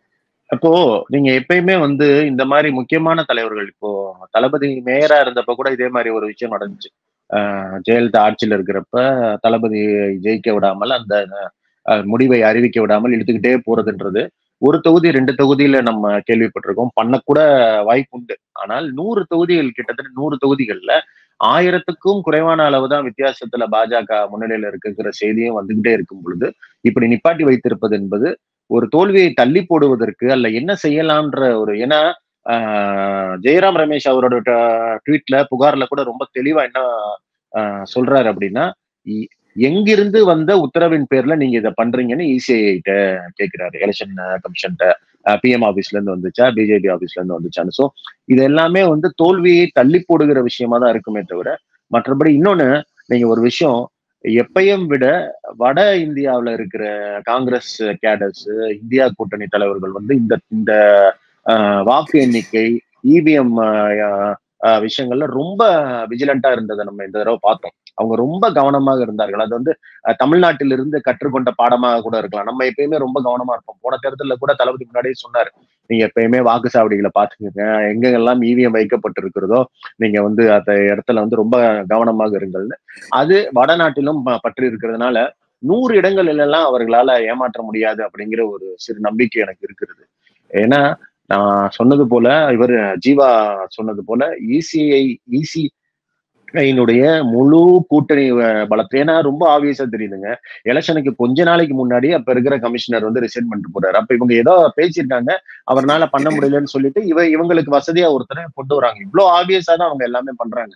அதற்கு பிறகு பாருங்க மோடி என்னெல்லாம் பேசுறாரு, அதை பற்றி ஒரு பத்திரிகையாளர் வெளிப்படையா கேள்வி கேட்கும் போது எப்படி நோ கமெண்ட்ஸ் அதை சாதாரணமா பாஸ் பண்ணது. இது போல கிட்டத்தட்ட பாஜகவினுடைய தேர்தலில் நிற்காத கூட்டணி கட்சியாகத்தான் இசிஐ வந்து செயல்பட்டு கொண்டிருந்தது. அதனுடைய நீட்சியாகத்தான் இதை பாக்குறோம். நான் இதை நல்லதா பாக்குறேன். 4 மணி 5 மணி வரைக்குமே முடிவுகளை சொல்லாது காங்கிரஸ் கூட்டணிக்கு ஆதரவாக, இந்தியா கூட்டணிக்கு ஆதரவான ஒரு முடிவு வருவதற்கு வாய்ப்பு இருக்கு. நாளை இந்தியா கூட்டணியின் பிரதமர் வந்து ஆட்சிக்கு வந்தாலும் அதுல வந்து மிகப்பெரிய ஆச்சரியம் இல்லைன்றது என்னுடைய ஒரு தாழ்மையான கருத்தாக இருக்கிறது. மேடம் சொன்ன மாதிரி desperate times need desperate measures. நீங்க எப்படி இந்த கர்நாடகால ஃபர்ஸ்ட் போன் உடனே சோனியா காந்தி வந்து, குமாரசாமி எவ்வளவு பெரிய பேட் பர்சனா இருந்தாலும் உடனே கூப்பிட்டு 30 சீட்டு தான் ஜெயிச்சிருந்தாரு, 30+ தான் ஜெயிச்சிருந்தாரு, நீ சிஎம் ஆயிக்கன்னு கொடுத்து, எப்படியோ அவன் குடும்பம் நாசமா போன்ற முடிவை காங்கிரஸ் எடுத்துச்சோ அது போல எப்படியோ மோடி ஆகக்கூடாது, யாருக்கு வேணாலும் பிரதமரை கொடுக்கிற இதுக்கு வந்து காங்கிரஸ் அவங்க ஆல்ரெடி அவங்க வந்து ஓப்பனா அந்த இதுலதான் இருக்காங்க. சோ அந்த மாதிரி ஏதாவது நடக்க வாய்ப்பு இருப்பதாகத்தான் நானுமே கருதுறேன். சரி டாக்டர் ஷர்மிளா, நீங்க சொல்லுங்க. இப்ப இருக்கக்கூடிய சூழ்நிலை பாத்தீங்கன்னா, இந்த முடிவுகள் தாமதமாக வருவது அப்படிங்கிறது நீங்க நிறைய இடங்களை பாத்தீங்க. நள்ளிரவு நேரம் வரை ஆகும்போது பாத்தீங்கன்னா அங்கு காத்திருக்கக்கூடியவர்கள் வந்து சோர்ந்து போயிடுவாங்க. ஏதோ ஒரு முடிவை சொன்னா போதும், எல்லா இடங்கள்லயும் ஒரே மனநிலை கிடையாது. அது போன்ற ஒரு சூழலுக்கு வந்து தள்ளுகிறார்களா அப்படின்ற ஒரு சந்தேகம். நீங்க போய் காங்கிரஸ் வந்து தேர்தல் ஆணையத்திடம் புகார் கொடுத்திருக்கிறதா? ஏற்கனவே கொடுத்த பல புகார்களுக்கு தேர்தல் ஆணையம் எப்படி அவங்க எடுத்துக்கிட்டாங்க அப்படின்றது நமக்கே தெரியும். என்ன தாமதம் இதுல? என்ன இன்னைக்கு இருக்கிறது இவிஎம், உடனே நம்ம வந்து விவிபேட் எண்ணல எதுவுமே இல்ல, ஒரு பட்டனை தட்டினா ரிசல்ட் வரப்போது இவங்க சொல்ல போறாங்க. ஏன் அந்த தாமதத்துக்கு அடிப்படையான காரணம் நீங்க உங்களுக்கு வேற ஏதாவது சந்தேகம் இருக்கா? அதை பத்தி சொல்லுங்க. இல்ல இழுபறி, நான் நேத்து வந்து என்னோட யூடியூப் சேனல்ல பதிவு பண்ண மாதிரிதான், எங்கெல்லாம் வந்து பாஜகவுக்கு பின்னடைவு இருக்கு, அகேன்ஸ்ட் பாஜக ஒரு ட்ரெண்ட் இருக்குன்னு நினைக்கிறாங்களோ, இழுபறி இருக்கோ, அங்க ஏதாவது ஒரு சப்பக்கட்டு கட்டி ஏதாவது ஒரு காரணத்தை சொல்லி ரிசல்ட்டை தள்ளி போடுறது, இல்ல ரிசல்ட் அனௌன்ஸ் பண்ணாம விடுறது அப்படிங்கிற வேலையை வந்து எலெக்ஷன் கமிஷனுடைய கூட்டணியோட தான் இவங்க செய்வாங்க அப்படிங்கறத நம்ம பாக்குறோம். சோர்வு அடைய செய்யணும் அப்படிங்கிறதுக்கான ஒரு முயற்சி தான். அதை வந்து எக்ஸிட் போல் டைம்ல இருந்து ஆரம்பிச்சுட்டாங்க. இல்லன்னா நீங்க பாத்தீங்கன்னா 1ஆம் தேதி வாக்குப்பதிவு முடியுதுன்னா 3ஆம் தேதி அவங்க எண்ணி இருந்திருக்கலாமே. ஏன் கவுண்டிங் வந்து 4ஆம் தேதி வரைக்கும் போடுறாங்க? அப்போ சென்செக்ஸ் வந்து ஏறுது, பாஜக கோடி கணக்குல சம்பாதிக்குது, அதுக்கப்புறம் வந்து இவங்க கவுண்டிங்க வைக்கிறாங்க அப்படிங்கும் பொழுதே நேர்மாறான ஒரு ரிசல்ட் வரும் அப்படிங்கறத பாஜகவும் ஓரளவுக்கு எதிர்பார்த்திருக்காங்க அப்படின்னு தான் பாக்குறேன். பட் இந்த தடவை அந்த மாதிரி ஒரு டெஸ்பரேஷனுக்கு தள்ளுறது இல்ல மனசோர்வு ஏற்படுத்துறது அப்படிங்கிற டாக்டிக் வந்து இந்த முறை வேலை செய்யுமா அப்படிங்கறதும் குவெஸ்டினபிள் தான். ஏன்னா நேரம் ஆக ஆக கண்டிப்பா காங்கிரஸை சேர்ந்தவர்கள் இல்ல இந்தியா கூட்டணியை சேர்ந்தவர்கள் இன்னும் உஷாரா கண்கொத்தி பாம்பா இருந்து இந்த ரிசல்ட்ஸை வந்து மானிட்டர் பண்ணுவாங்க. சோ ஏன்னா ஏற்கனவே வந்து சூடுபட்ட ஒரு இதுங்கிறதுனால அவங்களால டெஃபினட்டா வந்து இதெல்லாமே ஒரு நரேட்டிவை கிரியேட் பண்றதுக்காக இவங்க பண்றாங்க அப்படிங்கறது முதல்லயே தெரிஞ்சு போச்சு. சோ அதனால அதற்கான வாய்ப்புகள் இல்ல. இருந்தாலும் முயற்சி பண்ணி பார்த்துட்டு கடைசியில வேற வழி இல்லாம வந்து அனௌன்ஸ் பண்ணுவாங்க. அப்படியே அனௌன்ஸ் பண்ணாலும் நீங்க பாத்தீங்கன்னா பாஜகவுடைய ஹை ஹேண்டட் ஆட்டிடியூடுக்கு இதுவே ஒரு பெரிய பின்னடைவு தான். தனி பெரும்பான்மை ஒரு ப்ரூட் மெஜாரிட்டியோட அவங்க ஆட்சி அமைச்சிருந்தாங்கன்னா அவங்க என்னெல்லாம் பண்ணிருப்பாங்க அப்படிங்கறத யோசிச்சு பார்க்க இப்பவே நமக்கு பயமா இருக்கு. அப்போ இன்னைக்கு வந்து ஒரு கோலிஷன் கவர்மெண்ட் ஒரு கூட்டணி கட்சிகளுடைய தயவுல தான் ஆட்சி நடத்தணும் அப்படிங்கிற ஒரு நிலைமைக்கு விஸ்வகுருவை கொண்டு வந்து நிப்பாட்டி இருக்கிறாங்க அப்படிங்கறதே வந்து இந்தியா கூட்டணிக்கு கிடைத்த ஒரு மிகப்பெரிய வெற்றியா நான் பாக்குறேன். இன்னும் ஆல் இஸ் நாட் லாஸ்ட். நான் சொன்ன மாதிரி 1 மணிக்குள்ள எல்லாம் தெரிஞ்சிருக்கும். 4:30 மணி ஆயிடுச்சு. இன்னும் 2 ஹவர்ஸா எலெக்ஷன் கமிஷனுடைய வெப்சைட்ல ரிசல்ட் அப்டேட் பண்ணாம வச்சிருக்காங்க. கரெக்டா 2:50 என்னமோ அவங்க அப்டேட் பண்ணிருக்காங்க. அது வரைக்கும் இந்த நிமிஷம் வரைக்கும் நான் உங்ககிட்ட பேசிருக்கிற நிமிஷம் வரைக்கும் இன்னும் அப்டேட்ஸ் வரல. அப்போ ஏதோ ஒரு விஷயத்த இவங்க பண்ண முயற்சி பண்றாங்க. ஏதோ ஒரு விஷயம் பண்ண முயற்சி பண்றாங்க அப்படின்னாலே ட்ரெண்ட் பிஜேபிக்கு எதிராக இருக்குது அப்படிங்கறத நம்ம பாக்குறோம். So all hope is not lost. மீண்டும் ஒரு முறை what I want to say India அலையன்ஸ்க்கு இன்னும் ஆட்சி அமைக்கிறதுக்கான வாய்ப்புகள் கண்டிப்பா இருக்கு அப்படிங்கறதா. இது ஒரு நெயில் பைட்டிங் ஒரு கிளைமேக்ஸ்ல என்ன நடக்கும் அப்படிங்கிற ஒரு சஸ்பென்ஸோட தான் இது வந்து போயிட்டு இருக்கு அப்படிங்கறதா பாக்குறேன். Which is very interesting. ஏன்னா ஒரு ஜனநாயகத்துல அப்படிதான் இருக்கணும். யாரு இவங்களுக்காக ஓட்டு போட்டோம், இவர் தலைவரா வரணும் அப்படிங்கிறதுக்காக இன்னைக்கு ஓட்டு போடல, இஷ்யூஸ்க்காக மக்கள் ஓட்டு போட்டுருக்காங்க. இன்னைக்கு இஷ்யூ பேஸ்ட் ஒரு பிரச்சாரத்தை கையில எடுத்ததுனாலதான் இந்தியா கூட்டணிக்கு இவ்வளவு பெரிய ஒரு முன்னேற்றம் கிடைச்சிருக்கு அப்படிங்கறத பாக்குறோம். இது ஒரு ஹெல்த்தி ட்ரெண்டா பாக்குறேன். இந்திய மக்கள் மீது இருந்த நம்பிக்கை வந்து இன்னைக்கு கொஞ்சம் பாசிட்டிவா இருந்திருக்கு. ஐயோ வடக்குல இருக்கிறவங்களை நம்ம கை விட்டுருவாங்களோ அப்படிங்கிற ஒரு பயம் வந்து உள்ளூர இருந்தது. ஆனா சனநாயகத்தை காப்பாற்றணும்னா மக்கள் களத்துல இறங்குவாங்க அப்படிங்கிற ஒரு நம்பிக்கை வந்து இன்னைக்கு வந்திருக்கு. அதுவே ஒரு பாசிட்டிவான விஷயமா நான் பாக்குறேன். நிச்சயமா நான் Jennifer I will take leave because இன்னொரு ஒரு இது நிகழ்ச்சி நான் அட்டெண்ட் பண்ணோம். சோ நான் கிளம்புறேன். Thank you very much for having me on Jiva today. Thank you very much. Thank you Don. See you later. Bye bye bye. டான் அசோக் நீங்க சொல்லுங்க. இதுல ரொம்ப முக்கியமா பாத்தீங்கன்னா உத்தரப்பிரதேச மாநிலத்தை வந்து நம்ம பார்க்க வேண்டி இருக்கிறது. அங்க நிறைய வந்து எதிர்பார்ப்பு இருந்தது அவங்களுக்கு. அந்த 80க்கு 80 அப்படிங்கிறது வந்து அவர்களுடைய கனவு எப்பவுமே. அதன் அடிப்படையில தான் அரசியலை வந்து பல்வேறு பரிமாணங்களில் அவங்க வந்து சோதிச்சு பார்த்துட்டு இருந்தாங்க. குறிப்பா இப்ப அந்த ராமர் கோயில் கட்டியதற்கு பிறகு பாத்தீங்கன்னா அவங்களுக்கு ரொம்ப நம்பிக்கை இருந்தது. இன்னும் பாத்தீங்கன்னா யோகிய வந்து ஒரு அடுத்த பிரதமர் வேட்பாளர் அப்படிங்கிற அளவுக்கு எல்லாம் அவரை உயர்த்தி அவரை விட்டா வேற யாரும் இல்ல, உத்தரப்பிரதேசமே அவருடைய கட்டுப்பாட்டில் தான் இருக்கிறது, எப்படி அந்த 70 சீட்டுகள் வரை வெற்றி பெற்று விடலாம் என்று இந்த தேர்தலுக்கு பிந்தைய கருத்து கணிப்புகளும் அப்படிதான் சொல்லுச்சு. என்ன நடந்திருக்கலாம்னு நீங்க நினைக்கிறீங்க உத்தரப்பிரதேசத்துல? நம்மளும் கொஞ்சம் அந்த தேர்தலுக்கு பிந்தைய கருத்து கணிப்புகளை பார்த்துட்டு ஒருவேளை இருக்குமோ அப்படின்ற ஒரு எண்ணம் நமக்கும் வந்துச்சு. ஆனா அப்படி எல்லாம் கிடையவே கிடையாது அப்படின்னு சரியான அடி கொடுத்திருக்கிறாங்க ஊபியில. நீங்க எப்படி பாக்குறீங்க? எனக்கு தெரியல. வேடிக்கையா சொல்லணும்னா யூபியிலிருந்து நிறைய தொழிலாளர்கள் தமிழ்நாட்டில் வேலை செய்வதெல்லாம் என்னவோ நம்ம ஊருடைய அந்த தன்மை, பகுத்தறிந்து பார்க்கும் தன்மை அவர்களுக்கு வந்திருக்க வாய்ப்பு இருக்கு. பட் ஆனா சீரியஸ் நோட்டு, நீங்க என்னதான் மத அரசியல் பண்ணாலும் ஒரு த்ரெஷோல்ட் இருக்கு. சாப்பாடு ஏதோ குறைஞ்சபட்ச சாப்பாடு ஒரு மனிதனுக்கு தட்டுக்கு வந்துகிட்டு இருக்கிற வரைக்கும் தான் அவனால மதத்துக்கோ ஜாதிக்கோ ஓட்டு போட முடியும். நீங்க அதையும் தடுத்து விட்ட பிறகு ஒரு காட்டாட்சியை நடத்தி கொண்டு நீங்க அவனுக்கு என்னதான் ராமர் கோயில் கட்டி கொடுத்தாலும் ராமர் கோயில திங்க முடியுமா? இல்ல ராமர் கோயில்ல அவனுக்கு என்ன சாப்பாடு போடுறீங்களா? கல்யாணத்துக்கு காசு கொடுக்குறீங்களா? வேலை வாய்ப்பு கொடுக்குறீங்களா? அப்படி இல்லாத பொழுது ஒரு த்ரெஷோல்டை உத்தரப்பிரதேசம் அடைந்து விட்டதுன்னு நான் நினைக்கிறேன். ஐயப்பா, அந்த மதத்துக்காக ஓட்டு போட்டு அழிஞ்சது போதும்பான்ற அளவுக்கு ஒரு த்ரெஷோல்டு ஒண்ணு இருக்குல்ல, அந்த பாய்லிங் பாயிண்டை அவர்கள் எட்டி விட்டார்கள் நான் நினைக்கிறேன். ஆனா ரொம்ப வருந்தக்கூடிய ஒரு விஷயம் என்னன்னா, அங்க நம்ம பிடிச்சத கர்நாடகால விட்டது வந்து ரொம்ப வேதனை தருகிற ஒரு விஷயமாக இருக்கிறது. இதற்கு அங்க இருக்கிற ஆளும் காங்கிரஸ் என்ன தப்பா போச்சுங்கிறத அவர்கள் மறுசீராய்ந்து பார்க்க வேண்டிய கட்டாயம் நம்ம இருக்கு. ஏன்னா நம்ம ரொம்ப பெருமையா சொல்லிட்டே இருக்கோம். The south is wiped off BJP, BJP இல்லாத தென் மாநிலங்கள்லாம் சொல்றது வந்து இன்னைக்கு கேரளாலையும் சுரேஷ் கோபி ஜெயிச்சிருக்கிறாரு, கர்நாடகால ஒரு 20 தொகுதி ஜெயிச்சிருக்காங்கன்னா ரொம்ப அசிங்கமான வேதனை தருகிற ஒரு விஷயமாக இருக்கிறது. இதையும் நம்ம வந்து மறு சீராய்ந்து பார்க்க வேண்டிய தேவையும் நமக்கு இருக்கிறது. நிச்சயமா நீங்க அதாவது கேரளாவை பொறுத்த வரைக்கும் பாத்தீங்கன்னா சுரேஷ் கோபி அவருடைய மகளின் திருமணத்திற்கெல்லாம் பிரதமர் மோடி அங்கிருந்து வந்திருந்தார். தனிப்பட்ட முறையில பாத்தீங்கன்னா ஏதாவது ஒரு வகையில் அங்கு கால் பதிக்க வேண்டும் என்ற எண்ணம் பாஜகவுக்கு இருந்தது. நீண்ட நாட்களாக அங்க ஏற்கனவே இந்த சபரிமலையை வைத்து அரசியல் செய்தார்கள், என்னென்னவோ செய்து பார்த்தார்கள். ஆனா நம்ம சவுத்தை பொறுத்த வரைக்கும் நீங்க சொல்றீங்க இல்லையா, அந்த சினிமா அப்படிங்கிறது ஓரளவுக்கு வந்து எடுபடும். சினிமா நடிகர்களை வந்து நிறுத்தும் பொழுது அந்த யுக்தி வந்து கேரளாவுல அவங்களுக்கு வேலை செய்திருக்கிறது அப்படின்னு தான் சொல்லணும். சுரேஷ் கோபி அங்க வெற்றி பெற்றிருக்கிறார். இங்க தமிழ்நாட்டை பொறுத்த வரைக்கும் பாத்தீங்கன்னா பல வகையில் அவங்க வந்து அரசியல் செய்து பார்த்தார்கள். இப்போது அவங்களுக்கு இதோட முடிந்து விடவில்லை. இன்னும் அடுத்த 2 ஆண்டுகளில் என்னவெல்லாம் அரசியல் செய்து இங்கு சட்டப்பேரவை தேர்தலில் எவ்வாறு வந்து கால் பதிக்க முடியும் அப்படின்றதுதான் தமிழகத்தை பொறுத்தவரை பாஜகவுக்கு ஒரு அஜெண்டாவா இருக்கு. அங்க வடக்குல கொஞ்சம் தேஞ்சா இங்க தெற்குல கொஞ்சம் கால் பதிக்கணும் அப்படின்னு நினைக்கிறாங்க. அதாவது அவர்களின் அரசியல் வழி அப்படிங்கிறது சரியாதான் போயிட்டு இருக்கு. நம்ம மாநில கட்சிகள் எந்த அளவுக்கு விழிப்போடு இருக்கிறாங்க, நீங்க அதை எப்படி பாக்குறீங்க? இல்ல இப்போ நீங்க நான் சொன்னது போல டாக்டர் அவங்க சொன்னது போல காங்கிரஸுக்கு இப்போ ஒரு கொள்கையை மாநில கட்சிகள் கொடுத்திருக்கிறார்கள். குறிப்பாக திமுக வந்து கிட்டத்தட்ட வழிநடத்தி இருக்கிறது.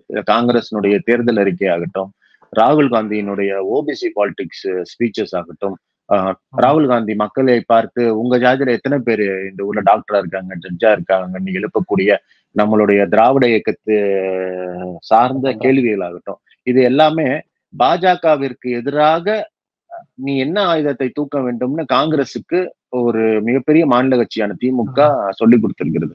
இதுதான் நம்ம இன்னைக்கு பார்க்க வேண்டிய குறிப்பிட வேண்டிய முக்கியமான விஷயம். இதுவரைக்கும் ஒரு கொள்கை இல்லாத ஒரு அனாதை போல நீங்க காங்கிரஸுக்கு வந்து வெள்ளக்காரன் போனதுக்கு அப்புறம் நாட்டு வளர்ச்சியை தவிர இதுதான் கொள்கைன்னு பேசக்கூடிய ஒண்ணு இல்லாம இருந்தது காங்கிரஸினுடைய மிகப்பெரிய பலவீனம்.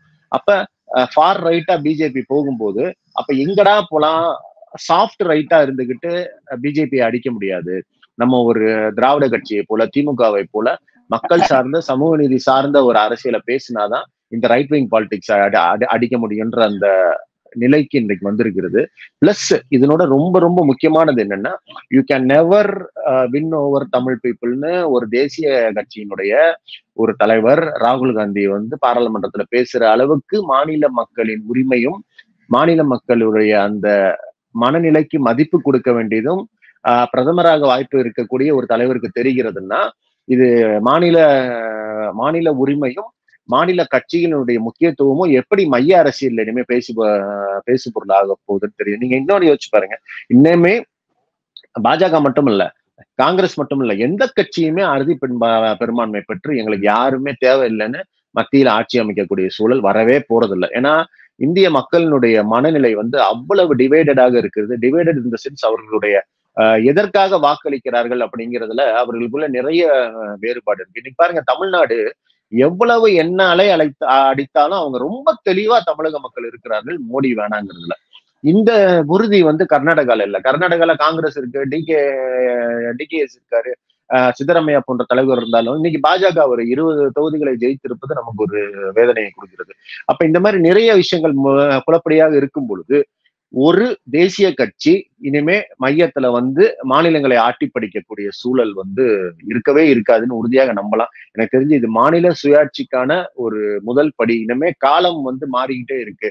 நீங்க இன்னொன்னு, இந்த கடந்த 10 வருஷத்துல மாநில மக்கள் இருக்காங்கல்ல, மாநிலத்து மக்கள் வந்து மைய அரசினுடைய இந்த ஒன்றிய அரசினுடைய செயல்பாடுகளாக நேரடியாக பாதிக்கப்பட்டாங்க. இதுக்கு முன்னாடி நீங்க இந்த 10 வருஷத்துக்கு முன்னாடி மன்மோகன் சிங் டிவில வந்தா நம்ம வந்து பயப்பட மாட்டோம், சோனியா காந்தி டிவில வந்தா பயப்பட மாட்டோம். ஏன் வாஜ்பாய் காலத்தையே எடுத்துங்க, வாஜ்பாய் டிவில வந்து பேசினா பயப்பட மாட்டோம். ஐயோ இன்னைக்கு என்னத்த சொல்லி தொலைக்க போறான்னு நினைக்க மாட்டோம்.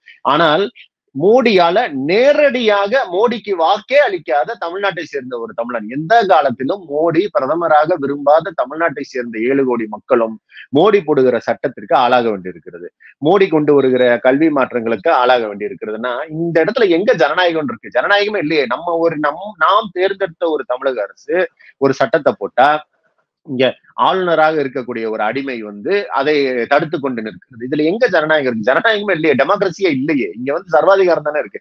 அப்ப இதையெல்லாம் மக்கள் உணர்ந்து கொண்டிருக்கிறார்கள். அப்ப இதெல்லாம் எடுக்கக்கூடிய ஆள் யாரோ, உடைத்து தள்ளக்கூடிய கட்சி யாரோ, அவர்கள் தான் மத்தியில் ஆட்சிக்கு வர மக்கள் விரும்புவார்கள்.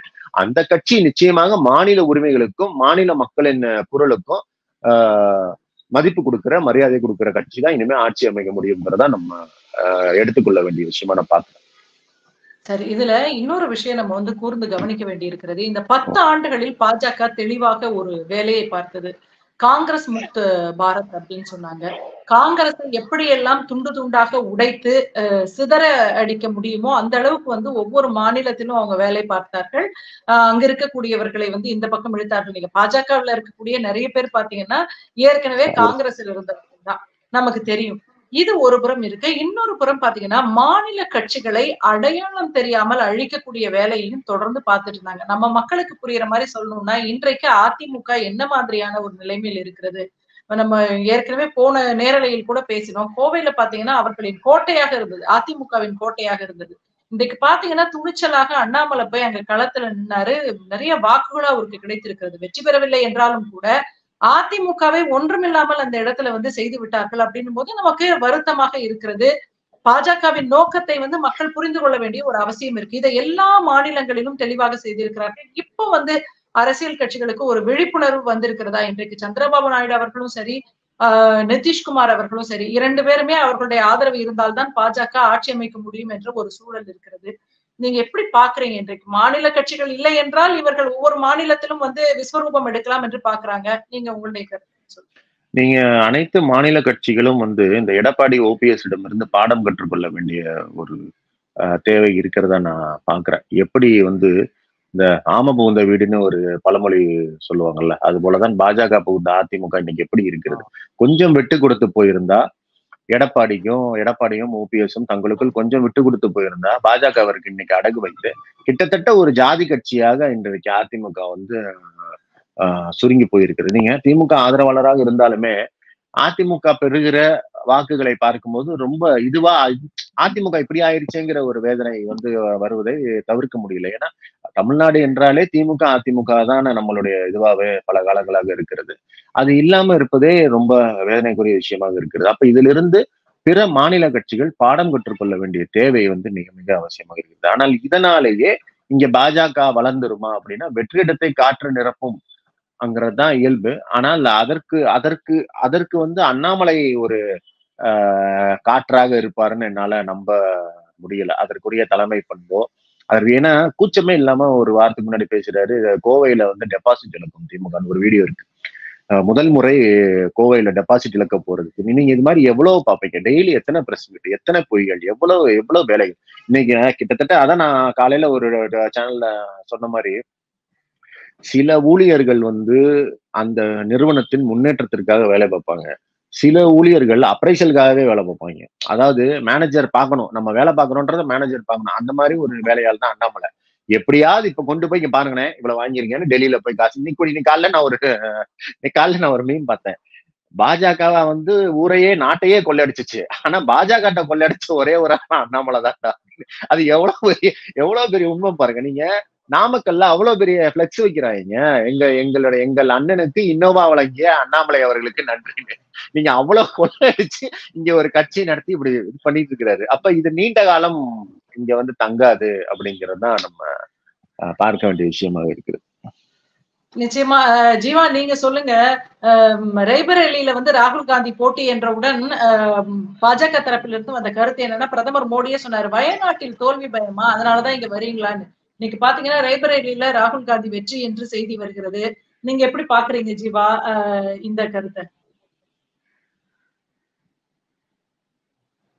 ஜீவா தொடர்புல இருக்கீங்களா?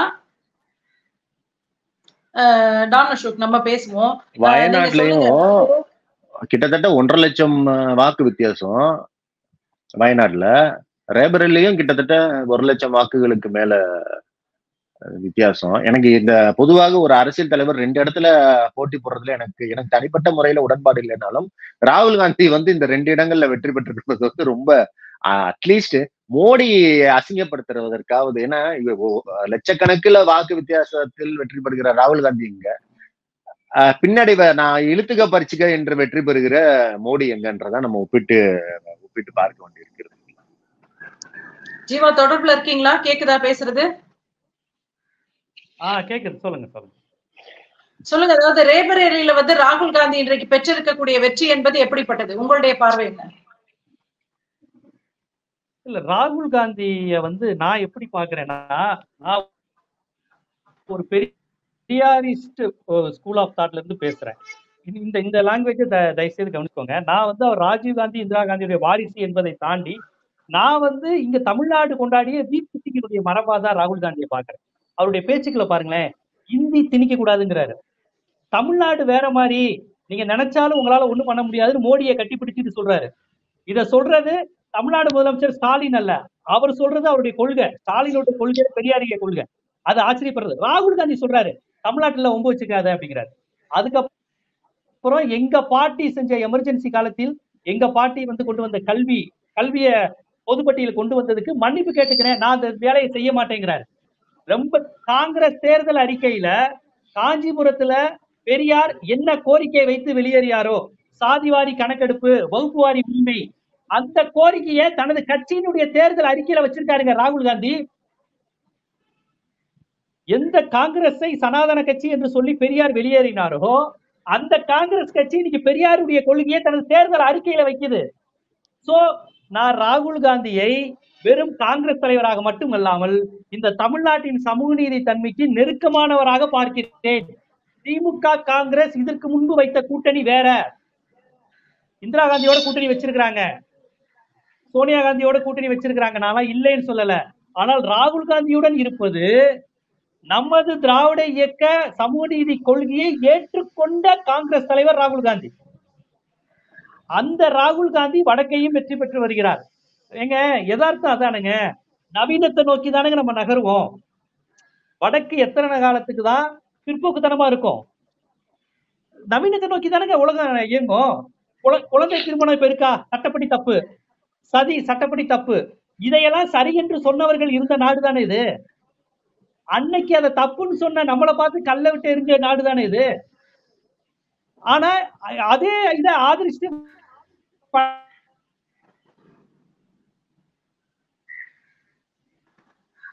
கருத்தியலுடன் கூடியவர் ஒரு சமூக.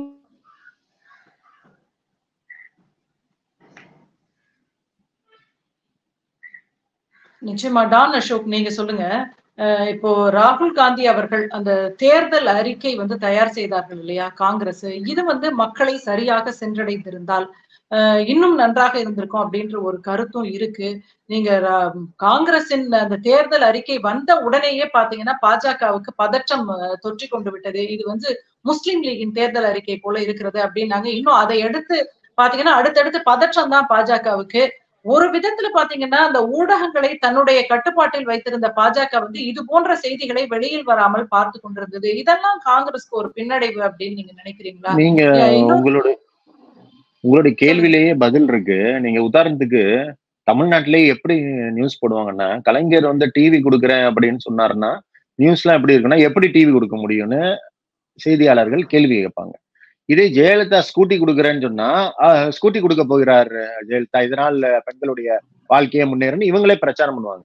இதெல்லாம் ஆதரவு. அப்ப கிட்டத்தட்ட மோடிக்காகவே வாழ்கிற, மோடிக்காகவே மூச்சு விடுகிற, மோடிக்காகவே சகல மான மரியாதை சுயமரியாதை எல்லாம் அடகு வைத்த கோடிபடியா எந்த அளவுக்கு இறங்கி வேலை செய்வோம் பாருங்க.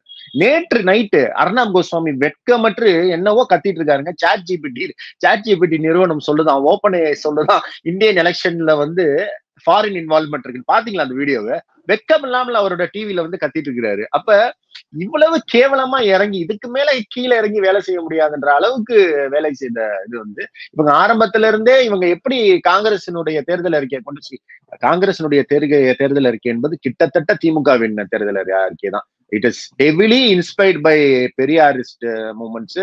இவர் ஜீவா சொன்ன மாதிரி திராவிட இயக்க இது மாநில உரிமை பேசுது, சமூக நீதி பேசுது, சாதிய கணக்கெடுப்பை பேசுது, அது போக பெண்களுக்கு காசு கொடுப்பதை பத்தி பேசுது. Heavily inspired from Tamil Nadu Dravidian politics. அப்ப இதை எந்த அளவு மக்கள்கிட்ட பாசிட்டிவா கொண்டு போய் சேர்த்திருக்கலாம். அப்படி சேர்க்காம நீ எப்படி காசு கொடுப்பேன்னு நக்கல் பண்றது, எங்க இருந்து காசு எடுப்பேன்னு நக்கல் பண்றது, இப்படிதான் கொண்டு போய் ஆரம்பத்துல இருந்தே சேர்த்தார்கள். கொண்டு போய் சேர்த்தது ஃபுல்லா ராகுல் காந்தி தான். நம்ம இந்த இந்த துருவராத்தி போன்றவர்களை பற்றி நம்ம அவருக்கு மிகுந்த நன்றி கடன் பட்டிருக்கிறோம். இதெல்லாம் நம்ம அதிகபட்சமாக பேசுற அதே நேரத்துல ராகுல் காந்தியினுடைய உழைப்பை நம்ம வந்து குறைச்சு மதிப்பிடுற முடியாது. அவருடைய ரைஸ் இருக்குல்ல, இவ்வளவு பெரிய ஃபால்ல இருந்து இவ்வளவு பெரிய ரைஸ்ங்கிறது கிட்டத்தட்ட பீனிக்ஸ் பறவை மாதிரிதான் இன்னைக்கு எந்திரிச்சு வந்திருக்கிறாரு. பப்பு பப்பு பப்புன்னு கேலி செய்ததாகட்டும், அவருடைய அம்மாவை ஜெர்சி பசுன்னு பிரதமராக இருக்கிற ஒரு ஆள், எந்த மான ரோசமும் இல்லாமல் ஒரு பிரதமராக இருக்கக்கூடிய ஆள் கண்ணியம் இல்லாமல் பேசுகிறோம். அப்படிப்பட்ட ஒரு டவுன்ஃபால்ல இருந்து இன்னைக்கு எந்திரிச்சு தன்னை ஒரு தலைவராக பாரத் ஜோடா யாத்திரை மூலம் மக்களை சந்தித்து இன்றைக்கு தன்னை மீண்டும் ஒரு மிகப்பெரிய தலைவராக நான் நிக்கிறேன்டா உனக்கு முன்னால, நான் வந்து ஓடிட மாட்டேன் காட்டி இருக்கிற ஒரு மிகப்பெரிய தேர்தலாக நம்ம பார்க்கணும். அந்த மனிதனின் உழைப்பும் அந்த மனிதனினுடைய அந்த நம்பிக்கையும் கடின உழைப்புக்கும் வந்து இந்த தேர்தல் ஒரு மிகப்பெரிய இதை கொடுத்திருக்கிறது. கொஞ்சமாவது இந்த மீடியாக்கள் மக்களுக்கு விசுவாசமாக இருந்திருந்தால் இந்த நம்பர்ஸ் அப்படியே இன்னும் வேற மாதிரி மாறி மிகப்பெரிய அளவுல இருந்திருக்கும். இந்த தேர்தல் நியாயமாக நடந்திருந்தால் இந்த இந்த மீடியாக்கள் மக்களுக்கு பாஜகவிற்காக செய்தி போடாமல் மக்களுக்காக செய்தி போட்டிருந்தால் இதனுடைய தன்மையே வேற மாதிரியாக இருந்திருக்கும்ன்றதுல மாற்று கருத்தே கிடையாது. நிச்சயமா ஜீவா, நீங்க இப்போது இருக்கக்கூடிய ஒரு செய்தியை நான் பாக்குறேன். விடுதலை சிறுத்தைகள் கட்சியின் தலைவர் தொல் திருமாவளவன் அவர் சொல்லியிருக்காரு, மோடி அலை என்பது இல்லை, அது வந்து இப்போது வட இந்தியாவில் இருக்கக்கூடிய இந்த தேர்தல் நிலவரங்களின் மூலம் வந்து உறுதியாகி இருக்கிறது அப்படிங்கிறது. இது இப்ப நம்ம பேசின இந்த ஊடகங்கள் என்ற செய்தியோடு தொடர்புடையது. மோடியை வந்து ஒரு விஸ்வகுருவா வந்து காட்டி அவங்க வந்து எந்த அளவுக்கு அரசியல் செய்தார்கள் நீங்க பாத்தீங்கன்னா, இப்ப நம்ம கன்னியாகுமரியில அவர் செய்த தியானத்தை எல்லாம் எந்த அளவுக்கு வட இந்திய ஊடகங்கள் வந்து ஒளிபரப்பு செய்தன என்பது நமக்கு தெரியும். நீங்க அதை பற்றி சொல்லுங்க ஜீவா. இன்றைக்கு திருமாவளவன் அவருடைய கருத்து உங்களுடைய பார்வையில் எப்படி? மோடி அலை அப்படிங்கிறது வந்து அவர்கள் திட்டமிட்டு உருவாக்குனது. 2014க்கு முன்பு சுவிட்சர்லாந்தினுடைய பேருந்து நிலையத்தை போட்டு இதுதான் குஜராத்தினுடைய பேருந்து நிலையம்லாம் அவங்க பண்ண கூத்தெல்லாம் இருந்தது. அந்த 2014 சமூக வலைதளங்களை ரொம்ப சரியா பயன்படுத்தி தனது வெற்றிக்கு பயன்படுத்தி கொண்ட வேலையை பாஜகவினர் மட்டும்தான் செஞ்சாங்க. இப்ப வந்து பாத்தீங்கன்னா இன்னைக்கு வந்து டிஎம்கே, காங்கிரஸ் பலரும் வந்து சமூக வலைதளங்களை அதிக அளவுல பயன்படுத்துறாங்க. 2014 பாத்தீங்கன்னா அதை ரொம்ப தெளிவா பயன்படுத்தினது வந்து பிஜேபியினர் தான். அப்படி அவர்கள் உருவாக்குன விதம் தான் வந்து குஜராத் மாடல். குஜராத் வளர்ந்துருச்சு, அது காரணம் மோடிங்கிற பிம்பத்தை அவங்க உருவாக்கி தான் அவரை வந்து பிரதமர் ஆக்குனாங்க. அவரை பிரதமர் ஆக்கும் போதே இந்த மோடி அலையில முதலில் அடித்துட்டு போனப்பட்ட நபர் வந்து பாஜக கட்சி உருவாக்கத்திற்கே மூல காரணமாக இருந்த அத்வானி அவர்கள். மோடி அலையில் முதலில் அடித்து செல்லப்பட்டு பரிதாபமான நபர் வந்து அத்வானி, முரளி மனோகர் ஜோஷி, இவர்களை போன்ற தலைவர்கள் தான் முதலில் இந்த மோடி அலையினால் பாதிக்கப்பட்டவர்கள். அதற்கு பிறகுதான் இந்தியாவே பாதிக்கப்பட்டது அப்படிங்கிறத வந்து நம்ம தெரிஞ்சுக்கணும். அதுதான் நான் குறிப்பிட்டது போல் மோடி அலையில் முதலில் காணாமல் போனவர்கள் பாஜக தலைவர்களான அத்வானி, முரளி மனோகர் ஜோஷி போன்றவர்கள் தான் முதலில் காணாமாக்கப்பட்டார்கள். அவர்களுடைய அந்த பாசிச கொள்கைக்கு தேவை ஒரு முகம். அந்த முகம் பிசி முகமா இருக்கலாம், எஸ்சி முகமா இருக்கலாம், ஏன் முஸ்லிம் முகத்தை கூட அவங்க பயன்படுத்துவாங்க. ஆனால் யாருக்கு எதிராக என்றால் தலித் மக்களுக்கும், சிறுபான்மை மக்களுக்கும், மாநிலங்களுக்கும், பிற்படுத்தப்பட்டவர்களுக்கும் எதிராக மட்டும்தான் பயன்படுத்துவாங்க. ஸோ மோடிங்கிற ஒரு முகமுடியை கொண்டு வந்துட்டாங்க. இப்ப அதை வைத்துக்கொண்டு 10 ஆண்டுகள் ஆட்சி நடத்திட்டாங்க. அவர்களுடைய காமன் சிவில் கோட், ராமர் கோவில், அயோத்தி, இந்த மாதிரி எல்லா விஷயங்களையும் அவங்க நடைமுறைப்படுத்தி இருக்கிறாங்க. அடுத்தது இந்த இமேஜ் இனி இவ்வளவுதான் அப்படின்னா இவர்களே நிதின் கட்கரியை கொண்டு வருவாங்க, அமித்ஷாவை முன்னிலைப்படுத்துவாங்க. மேபி அமித்ஷா வந்து அகைன் ஒரு குஜராத்தியா அப்படிங்கிற ஒரு கேள்வி வரும், ஒரு பிரச்சனை வரும் அப்படிங்கிற ஒரு விஷயம் வந்துச்சுன்னா அவங்க வந்து யோகியை கூட அடுத்த முறை கொண்டு வர வாய்ப்பு இருக்கு. யோகி, நிதின் கட்கரி. நிதின் கட்கரியை ஏன் சொல்றேன்னா, நிதின் கட்கரியை பார்த்துதான் மோடி பயந்தார். அவருடைய போக்குவரத்து ஊழல் இந்த மாதிரி விஷயங்களை அம்பலப்படுத்தினதே மோடி, பிஜேபி தான் திருப்பி திருப்பி பேச வச்சாங்க. ஸோ நிதின் கட்கரி தனக்கு போட்டியா வருவார் அப்படிங்கிற அடிப்படையில் மோடி அவரை காலி செய்தார். எனக்கு என்னமோ அடுத்து நிதின் கட்கரியை அவர்கள் கொண்டு வர வாய்ப்பு இருக்கிறது. ஏன்னால் மிகப்பெரிய அளவில் பாஜக வந்து ஒரு தனி மெஜாரிட்டியா வர முடியலையே. கூட்டணி கட்சியெல்லாம் சேர்த்தானே 290 சீட் வருது. இப்ப அவங்க வந்து 243, 42 இருக்கிறாங்க. அப்புறம் வந்து ஷர்மிளாவும் டான் அசோக்கும் ஒரு சந்தேகத்தை எழுப்புனாங்க பாத்தீங்களா, ஏன் இவங்க இதை அறிவிக்க இவ்வளவு லேட் ஆக்குறாங்க? பிகர்ஸ் வந்து 2 மணி நேரமா ஒரே இடத்துலயே அந்த பிகர் நிக்குது எல்லா சேனல்லையும். அது எப்படி 293, 244 நிக்குது? ஏன் கொஞ்சம் கூட பிஜேபிக்கு ஒரு 4 சீட்டோ இல்ல காங்கிரஸ்க்கு ஒரு 2 சீட்டோ ஏறலையா? அப்படியே நின்றுகிட்டு இருக்கு. எனக்கு தெரிஞ்சு இது ஒரு 1.5 மணில இருந்து நிக்குதுல, ஒரு 1.25 மணி நேரத்துல ஒரு 5 நேரமா 1 மணி நேரமா அப்படி எப்படி அப்டேட்டே ஆகாம இருக்கு அப்படிங்கிறத வச்சு பாத்தீங்கன்னா, எனக்கு என்னமோ அந்த 242, ஏன்னா ஒரு 60-70 சீட்டு வந்து ரொம்ப குறைவான வாக்கு வித்தியாசத்தில் பாஜக முன்னிலையில் இருக்கிறது அப்படிங்கிற ஒரு தகவலை வந்து 5 மணி நேரமா சொல்லிட்டு இருக்காங்க. 5 மணி நேரமா அப்படியே சொல்லிட்டே இருப்பான். டக்குன்னு இல்லைங்க பிஜேபி ஜெயிச்சிருச்சுன்னு சொல்லணும், பிஜேபி வந்துருச்சுன்னு சொல்லணும். இல்ல அந்த இடத்துல எல்லாம் மாறிடுச்சு, டக்குன்னு ஒரு 25-30 சீட் கிட்ட இந்தியா அலைன்ஸ் ஜெயிச்சிருச்சுன்னு சொல்லணும். எதுவுமே இல்லாம அப்படியே நிக்குதுன்னா ஏதோ ஒண்ணு நடந்துகிட்டு இருக்கு, அதை இப்போதைக்கு அறிவிக்க வேணாம், பாத்துக்கலாங்கிற மாதிரி சொல்லிட்டு இருக்காங்க. அது மட்டும் இல்லைங்க, உங்களுக்கு நல்லா நினைவு இருக்கும், கடந்த தேர்தல் எல்லாம் கிட்டத்தட்ட 1 மணி 2 மணிக்கு அந்த பல்ஸ் தெரிஞ்ச உடனே கூட்டணி கட்சி தலைவர்கள்லாம் ஒண்ணு சேர ஆரம்பிச்சுவாங்க. கவனிச்சிருக்கீங்களா? டெல்லியில வந்து ஒரு டக்குன்னு ஒரு செலிபிரிட்டி மோடு வந்து பெரிய லெவல்ல வந்துடும். இவங்க எலெக்ஷன் ரிசல்ட்டுக்கு முன்னாடி செலிப்ரேஷன் பண்ணாங்க. கவனிச்சிங்களா? பட்டாசு எல்லாம் வாங்கி வச்சுட்டாங்க பிஜேபி ஆபீஸ்ல, இது பண்ணிட்டாங்கன்னாங்க. ஆனா ஏன் ஒரு 12:30 மணி 1:30 மணிக்கு அவங்க வேட்டு ஒரு பெரிய லெவல்ல இல்ல? கவனிச்சிங்களா?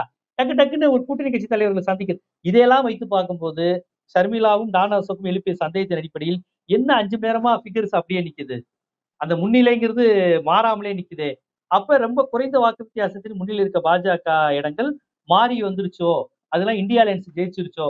இந்தியா அலையன்ஸ் ஜெயிச்சிருந்தா ஜெயிக்கிறதுக்கு வேற ஒண்ணும் இல்ல, 38ல இருந்து 48 சீட் இருந்தா போதும். ஏன்னா இவங்க 233 34 கிட்டே இருக்கிறாங்க. ஒரு சேனல்ல 231, ஒரு சேனல்ல 234 தான் எல்லாம் பெரும்பாலும் போடுறாங்க. ஆனா அந்த 231 பாத்தீங்கன்னா கிட்டத்தட்ட 3 மணி நேரமா மாறவே இல்லை, அப்படியே இருக்குது.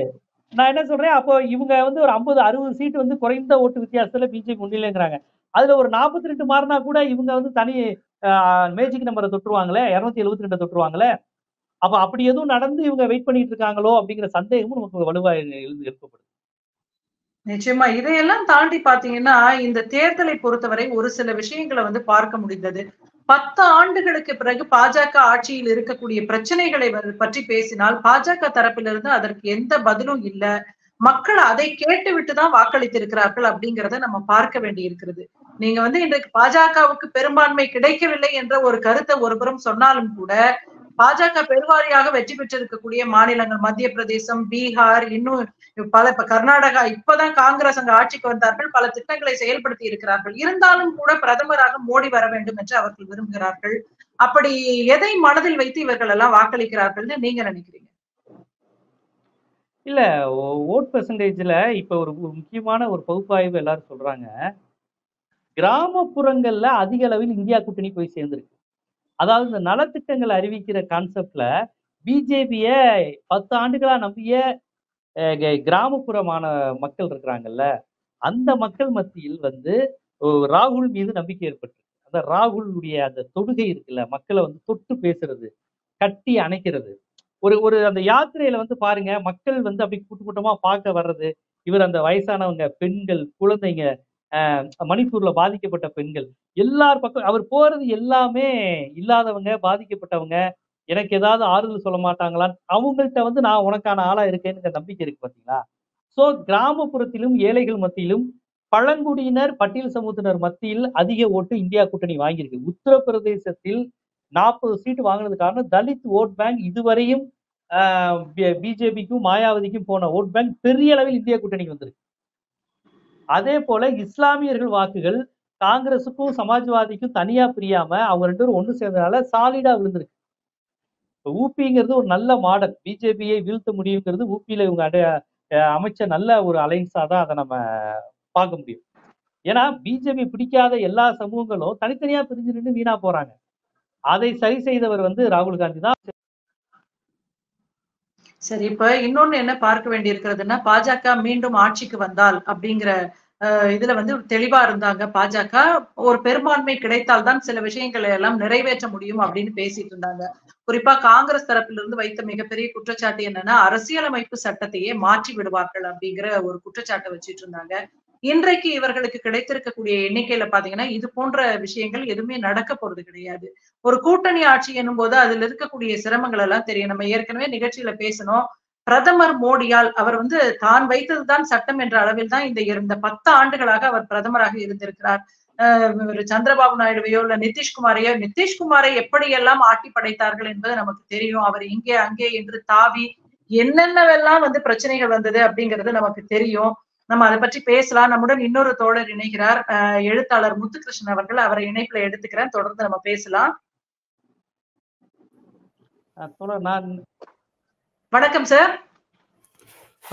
வணக்கம். நீங்க தேர்தல் முடிவுகள் வந்து கொண்டிருக்கிறது பார்த்துட்டு இருப்பீங்கன்னு நான் நினைக்கிறேன். நிறைய பேருக்கு வந்து நிறைய மாதிரியான பார்வை இருக்கிறது. நீங்க எப்படி பாக்குறீங்க? அதாவது இப்ப நாங்க பேசிட்டு இருந்த விஷயம் என்னன்னா, 3 மணி நேரமா பாத்தீங்கன்னா அப்டேட் ஆகவே இல்லை, அதே நம்பர்ஸ் அப்படியே இருக்கு. காங்கிரஸ் தரப்புல இருந்து புகார் கொடுத்திருக்கிறாங்க, வாக்கு எண்ணிக்கை மந்தமாக நடைபெறுகிறது அப்படின்னு அபிஷேக் சிங்வி பேட்டி எல்லாம் கொடுத்திருக்கிறாரு. உங்களுடைய பார்வையில அது எப்படி இருக்குன்னு சொல்லுங்க. நிச்சயமாக நான் அபிஷேக் சிங் மனுவினுடைய அந்த பேட்டியை பார்த்தேன். அவர்கள் சென்று ஒரு புகாராக இல்லை, அவர் ஒரு ஆலோசனையாகத்தான் சொல்றேன்னு அவர் சொல்றார். நிச்சயமாக நிறைய கான்ஸ்டிடுவன்சிஸ்ல வந்து அப்டேட்டே ஆகல. காலையில இருந்து நடந்து கொண்டிருந்த வேகத்தில் அது அப்டேட் ஆகல.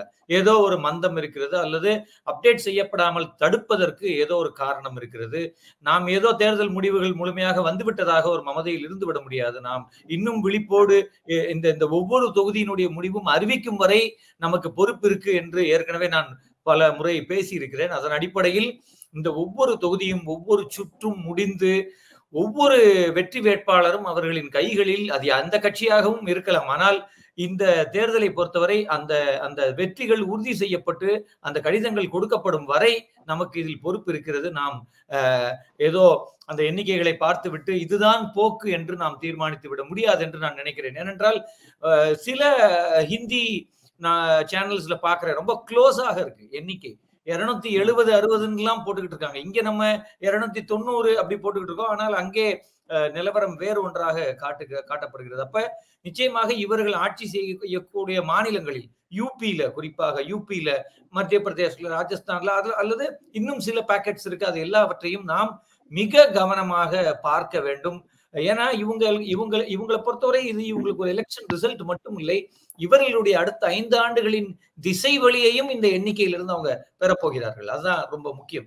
அப்ப அவங்க அதற்கான எல்லா வியூகங்களையும் அவங்க இதுல இருந்து எடுக்கிறாங்க. அவங்க இந்த வெற்றியையும் தங்களுடைய வெற்றியாக, மோடிக்கு கிடைத்த வெற்றியாக, மோடியின் அலை இந்தியாவில் இருந்ததாக அவங்க ஒன்ன சொல்ல வேண்டும் என்று விரும்புகிறார்கள். அதற்கான நிறைய வேலைகளை அவர்கள் பார்ப்பார்கள் என்றே நம்புகிறேன். நான் இன்னும் இது இறுதியாக ஒரு முடிவு வந்துவிட்டதாக எல்லாம் பார்க்கவில்லை. நாம் இன்னும் கவனமாக, இன்னும் நம்ம கிராமங்கள்ல சொல்லுவாங்க கண்ணில் விளக்கணையை ஊத்திக்கிட்டு பார்க்கணும்னு, அது மாதிரி நாம் இதை இன்னும் பார்க்க வேண்டும். இன்னும் சில மணி நேரங்கள், இன்று இரவு வரை நம் எல்லோருக்கும் அந்த பொறுப்பு இருக்கிறது.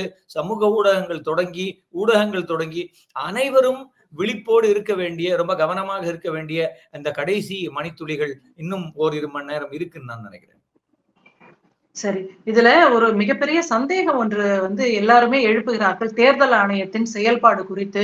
நீங்க ஆரம்பத்துல இந்த பல கட்டங்களாக தேர்தலை வந்து பிரதமர் மோடி பிரச்சாரம் செய்வதற்கு ஏற்றாற்போல் செய்து கொடுத்தது தொடங்கி இன்றைக்கு இந்த வாக்கு எண்ணிக்கை மந்தமாக நடைபெறுவது வரை பல சந்தேகங்கள். குறிப்பா பாத்தீங்கன்னா, இந்த சதவிகிதத்திலிருந்து எண்ணிக்கையாக மாற்றும் போது 1 கோடிக்கும் மேல் அதிகமாக வாக்காளர்கள் சேர்ந்ததை நம்ம பார்த்தோம். இதுவரைக்கும் அதற்கு சரியான விளக்கம் கிடைக்கல. இன்னைக்கு பாத்தீங்கன்னா ஒரு சில மாநிலங்களை பார்க்கும் பொழுது அங்கெல்லாம் வந்து மோடி அலை இல்லை. விசிக தலைவர் திருமாவளவன் அவர்கள் கூட சொல்லி இருக்கிறாரு, தேர்தல் முடிவுகளை வந்து பார்த்து கொண்டிருக்கும் போது மோடி அலை இல்லை என்பது தெளிவாக தெரிகிறது என்று. இதற்கு இடையில் ஏதாவது நடைபெற்றதா அப்படிங்கிற சந்தேகம் எல்லாருக்குமே இருக்கு. இப்பவும் பாத்தீங்கன்னா நம்ம கமெண்ட் செக்ஷன்ல நிறைய பேர் இந்த இவிஎம் பற்றி குறிப்பிடுறாங்க. உங்களுடைய பார்வை என்ன, அதை பற்றியும் சொல்லுங்க. நிச்சயமாக என்னை பொறுத்தவரை இந்த கடந்த 10 ஆண்டுகள் ஆட்சியில் இருந்த பாஜகவாக இருக்கட்டும், பாஜக அவர்களுடைய இந்துத்துவ சித்தாந்தம் அல்லது RSS, இவர்கள் யாருக்கும் ஜனநாயகத்தின் மீது எந்த விதமான மதிப்பும் கிடையாது, இந்த நாட்டின் மீது எந்த விதமான மதிப்பும் கிடையாது. அல்லது தி ஐடியா ஆஃப் இந்தியா என்கிற இந்த இந்தியா என்கிற ஒரு ஐடியா இருக்குல்ல, எனக்கு உலக அளவுல இந்தியாவை எதற்காக கொண்டாடுகிறார்கள், அல்லது வரலாற்று நெடுகிலும் இந்தியாவை உலகம் முழுவதிலும் இருந்தவர்கள் எதற்காக கொண்டாடினார்கள் என்கிற இந்த இந்திய தன்மை என்ற ஒன்று இருக்கு இல்லையா, அதுக்கு இவங்க ஒரு மிகப்பெரிய வேட்டை வைக்க வேண்டும் என்று நினைக்கிறார்கள். இவர்கள் முற்றாக அந்த இந்தியா வந்து உலகம், அதாவது பரிணாம வளர்ச்சியிலிருந்து நம்ம பார்க்கலாம், இந்தியா என்பது பல்வேறு சமூகங்கள், பல்வேறு இனங்கள், மொழிகள், கலாச்சாரங்கள் என்ற ஒரு ஹாட் பாயிலிங் பாட்னு சொல்லுவாங்க. அந்த மாதிரி ஒரு கொதித்து கொண்டிருக்கக்கூடிய ஒரு பாட், அதுல எல்லாமே உள்ள இருக்கும், எல்லாமே கலந்து இருக்கும். அப்ப அப்படியான அந்த அடிப்படையான அந்த யோசனையை இவர்கள் தகர்த்து எறிந்து விட்டு அதை ஒற்றைத்தன்மை உள்ளதாக இவர்கள் மாற்ற வேண்டும் என்று நினைக்கிறார்கள். அதற்கு இவர்களுக்கு இந்த ஜனநாயகம் ஒரு மிகப்பெரிய தடையாக இருக்கிறது. ஏனென்றால் ஜனநாயகம் இங்கு இங்கே இருக்கக்கூடிய எல்லா மொழிகளுக்கும், எல்லா கலாச்சாரங்களுக்கும், எல்லா இனங்களுக்கும் இடம் அளிக்கிறது. அதே வேளையில சிறப்பு இடமும் அளிக்கிறது, இடஒதுக்கீடு தொடங்கி பல்வேறு விஷயங்களின் மூலமாக. அப்ப இங்க இருக்கக்கூடிய அரசியலமைப்பு சட்டம் என்பது இங்கே ஒரு லெவல் பிளேயிங் ஃபீல்டு, அனைவருக்கும் மதிப்பும் அனைவருக்கும் அனைத்தும் கிடைக்கும்படியாக, குறிப்பாக அனைவருக்கும் இங்கே இந்த நாட்டில் உரிமை இருக்கு என்று நம்முடைய அரசியலமைப்பு சட்டம் சொல்லிக்கொண்டே இருக்கிறது. அப்ப இவங்களுக்கு இந்த அரசியலமைப்பு சட்டம் கடும் எதிராக இருக்கிறது. அப்ப இந்த அரசியலமைப்பு சட்டத்தில் அனைவருக்கும் இருக்கக்கூடிய அந்த சமமான உரிமைகளை எல்லாம் இவர்களை நீக்க வேண்டும் என்று நினைக்கிறார்கள். அதற்குத்தான் இவர்கள் அறுதி பெரும்பான்மையாக வந்து உட்கார்ந்து இந்த அரசியலமைப்பு சட்டத்தை உண்டில்லை என்று ஆக்க வேண்டும் என்பதை இவர்கள் ரகசியமாக இல்லாமல்ல, வெளிப்படையாக தொடர்ச்சியாக இவங்களை பத்தி பேசிக்கிட்டே வர்றாங்க. அதனால்தான் நாம் இவ்வளவு விழிப்பாக அந்த விஷயங்களை பார்க்க வேண்டியது இருக்கு. அப்ப அப்படி ஒரு ஹீனியஸ் டிசைன் வச்சிருக்கக்கூடிய இவர்களை நாம் எல்லா விதங்களிலும் நாம் அரசியலமைப்பு சட்டத்தை, ஜனநாயகத்தை பாதுகாப்பவர்களாக இருப்பினும், அப்ப என்னன்னா இங்க நீங்க ஏன் இந்த அரசியலமைப்பும் ஜனநாயகம் வேண்டும் என்றால், இங்கே நடக்கக்கூடிய எல்லாவற்றையும் கேள்வி கேட்பதற்கு வேண்டும். காங்கிரஸ் இங்கே ஆட்சி 70-75 ஆண்டுகளும் நாம் கேள்வி கேட்டிருக்கிறோம், எல்லாவற்றுக்கும் எதிராக கேள்வி கேட்டிருக்கிறோம். பெட்ரோல் விலை காங்கிரஸ் 5 பைசா ஏத்தினால் 5 பைசாவுக்கு இந்தியாவை கொந்தளித்து போராட்டம் நடத்திய இதுதான் ஜனநாயகம். அப்படி காங்கிரஸ் எடுக்கக்கூடிய ரயில் கட்டண உயர்வாக இருக்கலாம், அது எந்த முடிவாகவும் இருக்கலாம், எல்லா முடிவுகளையும் இந்த 70-75 ஆண்டுகள் நாம் விமர்சனம் செய்தோம்.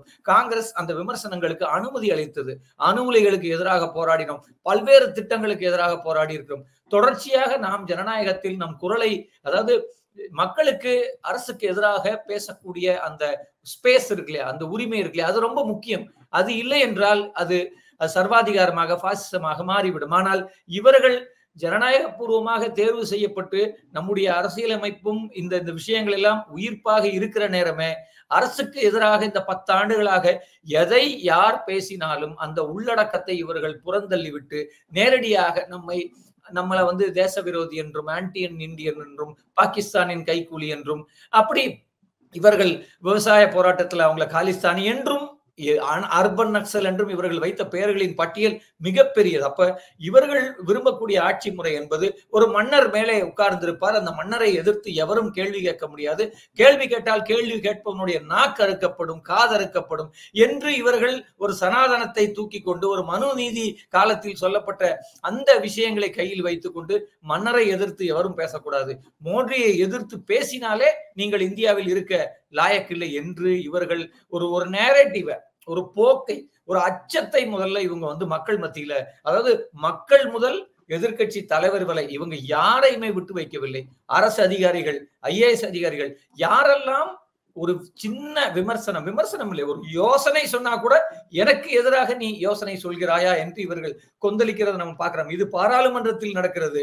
இன்னைக்கு RTI ஒழித்து கட்டப்பட்டு விட்டது. அப்ப சகல இடங்கள்லயும் இவங்க என்ன சொல்றாங்க, எங்களுக்கு எதிராக யாரும் பேசக்கூடாது, அதே வேளையில் எங்களுக்கு எதிராக யாரும் பேசக்கூடாது, அதே வேளையில் ஒரு அரசியை பற்றிய எந்த விவரத்தையும் நீங்க கேட்கக்கூடாது. யோசிச்சு பாருங்க, லோக்பாலும் RTIயையும் எவ்வளவு பேசி இவங்க மன்மோகன் சிங் இருந்த நேரம் வேலை செஞ்சாங்கன்னா, இன்னைக்கு என்ன சொல்றாங்க, அரசிடம் இருந்து எந்த டேட்டாவையும் யாரும் கேட்கக்கூடாது, அரசு எந்த தகவலையும் நீங்க கேட்கக்கூடாது. அப்ப டோட்டலா இவங்க மக்களுக்கு இந்த ஜனநாயகத்தில் இருக்கக்கூடிய பங்கேற்பு இருக்கு இல்லையா, பார்ட்டிசிபேட்டிவ் டெமோக்ரஸின்னு சொல்லுவாங்க, அந்த பங்கேற்பையும், அதாவது மக்களையும் அரசையும் துண்டாக அவங்க பிரித்து விட வேண்டும் என்று நினைக்கிறார்கள். இது மிகப்பெரிய ஆபத்தில் போய் முடியும். ஏனென்றால் இவ்வாறான ஒரு சர்வாதிகார போக்கு அல்லது அரசு முறை உள்ள நாடுகள் எல்லாம் வீழ்ந்து சின்ன பின்னமாயிருக்கு என்பதை நாம் பார்த்து கொண்டே இருக்கிறோம். அப்ப இவ்வளவு பெரிய ஜனத்தொகை இருக்கக்கூடிய இப்படி பல் கலாச்சாரங்கள், ஒரு பன்மைத்துவம் மிக்க ஒரு நிலத்தில் ஜனநாயகம் தான் இந்த பன்மைத்துவத்தை காத்து நிறுத்தி இருக்கிறது. அப்படி இந்த ஜனநாயகமும் அரசியலமைப்பும் இல்லை என்றால்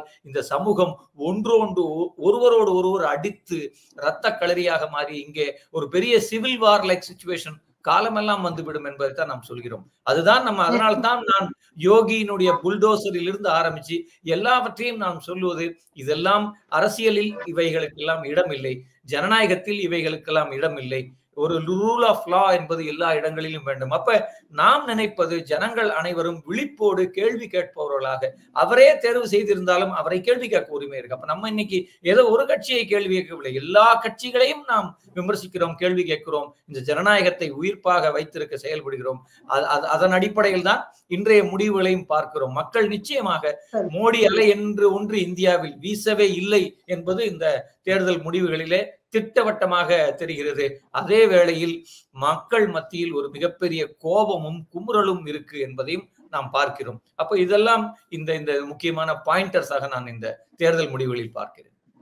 கண்டிப்பா. அதாவது பிரதமராக மோடி தொடர வேண்டாம் என்று நிறைய பேர் நினைத்ததன் விளைவுதான் பாத்தீங்கன்னா அவர்கள் ஒரு மிகப்பெரிய சரிவை சந்தித்திருக்கிறார்கள். ஜீவா, நீங்க சொல்லுங்க.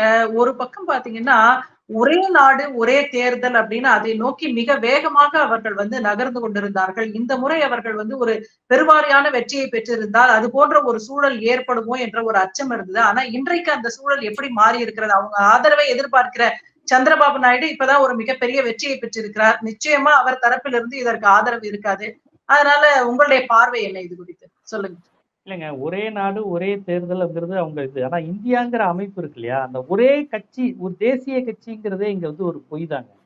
இந்தியா மாதிரி நாட்டுல ஒரே ஒரு கட்சி தேசிய கட்சி, மாநில கட்சி, மாநில தன்மையுடன் கூடிய கட்சிங்கிறது தான் யதார்த்தம். பாஜகவுக்கு மட்டும் இல்ல, பொதுவாவே இதுதான். இப்ப பாருங்க, இந்த அரசியல் எல்லாமே ஜெயிச்சுட்டு வருது. ஒரு காலத்தில் பெரியார் அண்ணா பேசிய மாநில சுயாட்சியா இருக்கட்டும், இந்திய எதிர்ப்பா இருக்கட்டும், இந்த அரசியல் எல்லாமே இந்த துணைக்கண்டத்தில், இந்தியாங்கிறது ஒரு துணைக்கண்டம் அப்படின்னு சொன்னதுல இருந்து எல்லாவற்றையும் இந்த பாசிச செயற்பாட்டாளர்கள் நிரூபிச்சுக்கிட்டு மக்களை அரசியல்படுத்தி கொண்டிருக்கிறாங்க.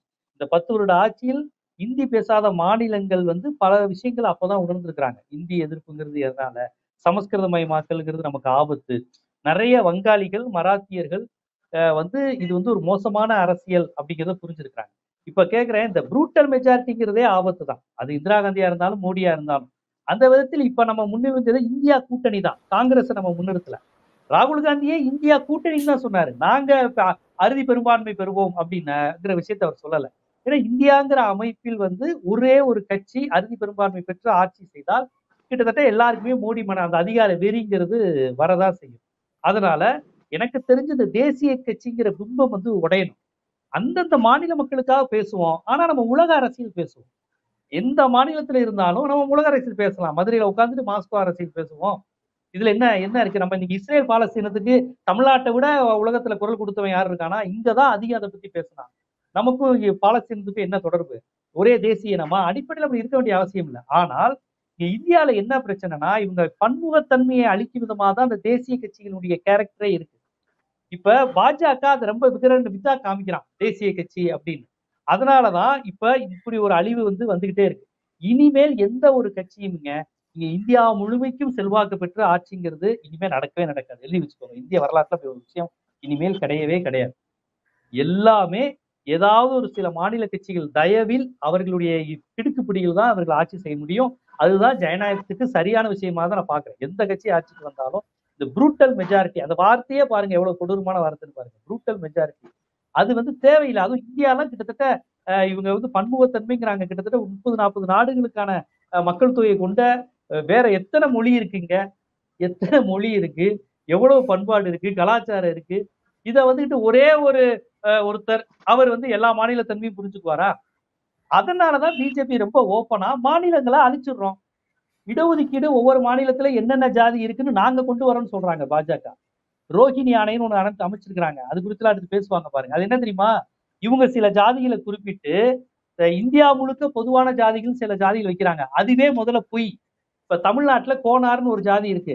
இவங்க என்ன சொல்றாங்க, தமிழ்நாட்டில் உள்ள கோனாரையும் பீகார்ல உள்ள யாதவ், உத்தரப்பிரதேச சேர்த்து இவங்க எல்லாம் இந்துக்கள், இந்து யாதவ்கள் அப்படிங்கிறாங்க. அது உண்மை கிடையாது. இவனுடைய கலாச்சாரம் வேற. இங்க உள்ள கோனார் இடையர் சமுதாய மக்கள் கலாச்சாரம் வேற, பீகார்ல உள்ளவங்க வேற. அவங்களோட இவங்களை சேர்த்து சென்ட்ரல் கவர்மெண்ட்ல ரிசர்வேஷனை கொண்டு வர்றதுக்கு வேலையை ஏற்பாடு பண்ணிட்டு இருக்காங்க ரோஹிணின்னு. இன்னொன்னு ஆசாரின்னு ஒரு சமுதாய மக்கள் இருக்கிறாங்க. அவங்கள விஸ்வகர்மா அப்படின்னு சொல்லி ஒரு இந்துத்துவ அடைமொழி கொடுத்து இந்தியா முழுக்க அந்த மரவேலை ஆசாரி வேலை செய்யக்கூடியவங்களை விஸ்வகர்மான்னு சொல்லி அவங்களையெல்லாம் அந்த இந்து மத புராண கதைகளோட இணைச்சு அவங்களுக்கு தனியான இடஒதுக்கீடு. இந்த மாதிரி நிறைய மாநில சுயாட்சிக்கு எதிராக மாநில உணர்வை கை வைக்கும் விதமான வேலைகள்லாம் பாஜக பிளான்ல இருக்கு. ஆனால் இனிமேல் அது செல்லுபடியாகாது. இப்ப இருக்க பாஜக பெற்றிருக்கக்கூடிய இடங்கள் எல்லாம் பார்க்கும்போது இந்த மாதிரி மாநிலங்களில் கை வைப்பது, ஏன் மகாராஷ்டிரால ஒரு மராத்தான் ஒரு கம்யூனிட்டிக்கு அந்த வேலையை பார்த்தாங்களே, நாங்க எத்தனை சீட்டுன்னு சொல்றோங்கிறப்ப அங்க உள்ள மக்கள் மகாராஷ்டிரா எதிர்ப்பு தெரிவிச்சிட்டாங்க. எங்க மாநிலத்திற்குள் எவ்வளவு இடஒதுக்கீடுங்கிறத நாங்க ஸ்டேட் பார்ட்டி தீர்மானிக்கிறோம், நீங்க யாருன்னு. சோ இனிமே இந்த தேசிய கட்சி, இந்த தேசிய தன்மை என்கின்ற பெயரில் இவர்கள் மாநிலங்கள் உணர்வை பறிக்கின்ற விஷயங்கள்லாம் இனிமே நடக்காது. இந்த 10 ஆண்டு கால பாசிச ஆட்சி நிறைய சாமானியர்களை அரசியல் படுத்தி இருப்பதாவே பாக்குறேன். அது ஒரு நல்ல தொடக்கமா இருக்குன்னு தான் நான் பாக்குறேன். சரி, முத்துகிருஷ்ணன் சார், நீங்க சொல்லுங்க. இப்போது வரக்கூடிய செய்தி என்னன்னா, இந்தியா கூட்டணி வந்து என்டிஏ கூட்டணியில் இருக்கக்கூடிய கட்சிகளுடன் பேச்சுவார்த்தை நடத்துவதாக ஒரு தகவல் வந்து கொண்டிருக்கிறது. நிச்சயமாக இன்னைக்கு அப்படி ஒரு தகவல் இங்க வந்து கொண்டுதான் இருக்கிறது. இதுல நம்ம என்ன பார்க்க வேண்டி இருக்குன்னா, பாஜகவுக்குள்ளேயே ஒரு போட்டி, மூத்த தலைவர்களை ஓரங்கட்டக்கூடிய ஒரு செயலை பிரதமர் மோடி தெளிவாக செய்து கொண்டிருந்தார். அது ராஜஸ்தான்ல பாத்தீங்கன்னா தேர்தல் முடிவில் வந்து எதிரொலித்துக் கொண்டிருக்கிறது. வசுந்தரா ராஜேவை வந்து ஓரம் கட்டியதன் விளைவாக இன்றைக்கு அங்கு பாஜகவால் மிகப்பெரிய அளவில் வெற்றி பெற முடியவில்லை என்ற ஒரு கருத்து. இன்னொரு புறம் பாத்தீங்கன்னா, உள்ளுக்குள் பாஜகவுக்கு உள்ளேயே பிரதமராக மோடி தொடர வேண்டும் என்று விரும்புவார்களா? ஒருவேளை பெரும்பான்மை பெற்றிருந்தால் அவர் வைத்ததுதான் சட்டமாக இருந்திருக்கும். இன்றைக்கு பெரும்பான்மை இல்லாத சூழ்நிலையில் வேறு யாராவது பிரதமராக முன்னிறுத்தப்படுவார்களா என்பது ஒரு கேள்வி. அப்படி பிரதமராக மோடி தேர்ந்தெடுக்கப்படவில்லை என்றால், இப்பொழுது அந்த நாம் கேள்விப்படும் செய்தியை போல இந்தியா கூட்டணி வந்து ஆட்சி அமைக்க முயற்சி செய்யலாம். நீங்க இந்த சூழலை எப்படி பாக்குறீங்க? இது எந்த அளவுக்கு சாத்தியக்கூறுகள் இருக்கிறதா நீங்க நினைக்கிறீங்க? இல்ல, நிச்சயமாக இந்தியா கூட்டணியிலிருந்து வந்து சரத்பவார் வசம் அந்த பொறுப்பு ஒப்படைக்கப்பட்டதாக மதியமே நான் வாசித்தேன். அதாவது சந்திரபாபு நாயுடு மற்றும் நிதிஷ்குமாரை தொடர்பு கொள்வதற்கான பொறுப்பு அவர்கள் வந்து நிதிஷ்குமாருக்கும் அவருக்கும் பல பேரங்கள் நிகழ்ந்து கொண்டிருக்கிறது. அவர்களுக்கான பதவிகள் என்ன, முக்கியத்துவம் என்ன, ஆந்திராவுக்கு ஸ்பெஷல் ஸ்டேட்டஸ் கொடுப்பது என்பது உள்ளிட்ட விஷயங்களை பேசி இருக்கிறார்கள். நிச்சயமாக இந்தியாவில் ஒரு ஆட்சி மாற்றம் என்பது உடனடி தேவை. இவர்களையே இன்னொரு முறை ஆள விடுவதை விட இந்த இடத்துல ஒரு பிரேக் ஒண்ணு கிடைத்தது என்றால் அது இந்தியாவினுடைய ஜனநாயக வேல்யூஸ், டெமோக்ராட்டிக் வேல்யூஸ், கான்ஸ்டிடியூஷனுக்கு ஒரு பெரிய ரிப்பரைவலாக இருக்கும் என்று நான் நினைக்கிறேன். நிச்சயமாக அதே வேளையில நிறைய பேர் அதுல கமெண்ட் பண்ணியிருந்தாங்க, அதாவது pay back them in the same coin அப்படின்னு. அவர்கள் எதை கொடுத்தார்களோ அதை திருப்பி கொடுப்பதில் தவறில்லை என்கிற செய்திகளும் வந்து கொண்டே இருக்கிறது. அப்ப நிச்சயமாக நிதிஷும் சந்திரபாபு நாயுடும் நம்முடைய விருப்பம், அவர்கள் என்ன முடிவெடுப்பார்கள் என்று நமக்கு தெரியாது. ஆனால் நம்முடைய விருப்பம் அவர்களுக்கு கொஞ்சமேனும், ஏன்னா சந்திரபாபு நாயுடு 2019 எந்த வேலையை செய்தார் என்று நமக்கு தெரியும். அவர் எவ்வளவு பெரிய அளவுல அவர் எதிர்கட்சிகளை முழுக்க ஒன்றிணைத்தவர். அப்ப சந்திரபாபு நாயுடு ஒரு லேர்னட் பர்சன். அவர் வந்து ரொம்ப ஒரு பண்புள்ள மனிதர். நமக்கு ஏற்கனவே அவரை பற்றி விரிவாக தெரியும். அத்தகைய ஒரு பண்புள்ள மனிதர் இந்த சூழ்நிலையில் இந்த பாசிசவாதிகளிடம் போய் சிக்கி ஒரு வரலாற்று பிழையை செய்துவிடக் கூடாது என்கிற ஒரு பெரிய ஒரு மனக்கிடக்கை, உள்கிடக்கை எனக்கு இருந்துகிட்டே இருக்கு. அப்படி அவர் செய்துவிடக்கூடாது, அவர் விழிப்பதற்கான ஒரு சந்தர்ப்பம், அல்லது இந்தியாவுக்கு அவர் ஒரு நன்மை செய்வதற்கான, இந்திய தேசத்திற்கு ஒரு நன்மை செய்வதற்கான ஒரு சந்தர்ப்பம் அவரை கதவை தட்டி இருக்கிறது. என்றால் அவர் 2019 அவர் பேசிய உரைகளை எல்லாம் எடுத்து நீங்க இன்னைக்கு கேட்டீங்கன்னா தெரியும், அவர் எவ்வளவு ஸ்ட்ராங்காக அவர் மோடியை எதிர்த்தவர், அல்லது இந்த வேல்யூ உள்ள ஒரு மனிதர், அவர் படித்த மனிதர். அப்ப அவர் கொஞ்சமேனும் சுயநலமின்றி சிந்தித்து பார்க்க வேண்டும். இந்த நேரத்தில் இந்த நாட்டுக்கு எது தேவை என்பதை சந்திரபாபு நாயுடு ஒருவேளை சிந்தித்தார் என்னால் நிச்சயமாக ஒரு மாற்றத்திற்கான வாய்ப்பு இருக்கு என்று நான் நினைக்கிறேன். அதே வேளையில் இந்த அதர்ஸ் என்று இருக்கக்கூடிய கட்சிகளையும் நாம் தொடர்பு கொள்ள தீவிரமாக முயற்சி செய்ய வேண்டும் என்றே நான் நினைக்கிறேன். ஏனென்றால் 10 ஆண்டுகள் இந்த இந்தியா பார்த்த ஒரு சீரழிவு இருக்குல்ல, ஒரு கலாச்சார சீரழிவு, அரசியல் சீரழிவு, குறிப்பாக குதிரை பேரம் என்கிற ஒன்றை ஏதோ வெள்ளிக்கிழமை வியாழக்கிழமை சந்தையில் நடக்கக்கூடிய ஒரு சாமானிய விஷயத்தை போல எப்படி பாஜக மாற்றியது, பாஜகவுடைய வாஷிங் மெஷினில் எப்படி தொடர்ந்து எதிர்கட்சியினர் வேட்டையாடப்பட்டு அந்த வாஷிங் மெஷினில் போட்டு வெள்ளையும் சொல்லையுமாக அவர் வெளியே வந்தார்கள் என்பதை நாம் பார்த்தோம். அப்ப குதிரை பேரத்தை ஒரு தினசரி நடைமுறையாக நம்ம வீட்டில் இருக்க துணியெல்லாம் துவைக்கிறது போல இவங்க தொடர்ந்து ஊழல் படிந்த அரசியல்வாதிகளை அல்லது பல்வேறு பேரங்களை நிகழ்த்தி அவர்களை வரவழைத்து எப்படி கட்சியில் சேர்த்து அவர்களின் மீதான மிகப்பெரிய ஊழல் வழக்குகளை எல்லாம் தள்ளுபடி செய்தார்கள், எப்படி சிவசேனா போன்ற கட்சிகளை 2 உடைத்தார்கள். இப்பயும் எனக்கு அழுத்தமாக தோன்றுகிறது. இன்னைக்கு நான் முகநூல்ல காலையிலே எழுதினேன், நிதிஷ்குமாரும் சந்திரபாபு நாயுடும் ஒன்றை தெரிந்து கொள்ள வேண்டும், அவர்களது கட்சியை உடைப்பதுதான் பாஜகவினுடைய அடுத்த முதல் செயல் திட்டமாக இருக்கும் என்பதை அவர்கள் புரிந்து கொள்ள வேண்டும். இதை அவர்கள் செய்வார்கள், அதை செய்வதற்கான எல்லா தகுதிகளும் அவருக்கு இருக்கு. அப்ப அடுத்து இவர்கள் இந்த 2 கட்சிகளையும் உடைத்து உங்களை நடுத்தெருவில் நிறுத்துவார்கள் என்று நான் ஆங்கிலத்திலும் தமிழிலும் எழுதினேன். தேசிய அளவில் மக்கள் அதை தெரிந்து கொள்ள வேண்டும் என்பதற்காக. அப்ப இவர்கள் ஜனநாயகத்தை மதிப்பவர்கள் அல்ல, மாறாக இந்த 10 ஆண்டுகளில் இவர்கள் நிகழ்த்திய கேலி கூத்து இருக்கு இல்லையா, அது இந்தியாவினுடைய வரலாற்றின் கருப்பு பக்கங்களாக நீடித்து கொண்டே இருக்கும். அத்தகைய பேரங்கள் ஒரு எம்எல்ஏ 2 எம்எல்ஏ ஜெயிச்ச இடத்துல எல்லாம் ஆட்சி அமைச்சாங்க, எல்லோரையும் விலைக்கு வாங்கி. அப்ப அப்படியாக இவர்கள் இன்னைக்கும் நீங்க உற்று பார்க்க வேண்டும். ஏதோ குஜராத்தில் ஒரே ஒரு சீட்டு அண்ணா போஸ்டா இவங்க அறிவிக்கல, அருணாச்சல் பிரதேசத்தில் 10 சீட்டு அண்ணா போஸ்டா அறிவிச்சுக்கிட்டாங்க இவங்க. அந்த செய்திகள் தேசிய ஊடகங்கள் போடவே இல்லை. அப்ப இந்திய அளவிலான தேசிய ஊடகங்கள் ஒன்றை தெரிந்து கொள்ள வேண்டும், அவர்கள் எல்லாரும் விளைவை விட்டார்கள். இன்னைக்கு சமூக ஊடகங்களில் தான் கொஞ்சமேனும் சுதந்திரமான குரல்கள் வருது. இன்னைக்கு துருவரத்தியை போன்ற குரல்கள் அதன் வழியாகத்தான் இன்னைக்கு எமர்ஜ் ஆச்சு. அதையும் இல்லாமல் ஆக்குவதற்கான வேலையை இவர்கள் செய்து கொண்டுதான் இருக்கிறார்கள். அப்ப இங்க இருக்கக்கூடிய தேசிய ஊடகங்கள் ஒன்றை புரிந்து கொள்ள வேண்டும். தொடர்ச்சியாக உங்களுக்கான பேக்கேஜ்களை பெற்றுக்கொண்டு நீங்கள் கிளிப்பிள்ளையை போல் அவர்கள் கொடுப்பதை பேசி ஊடகங்களினுடைய அறத்தை முற்றாக ஒழித்து விட்டீர்கள்.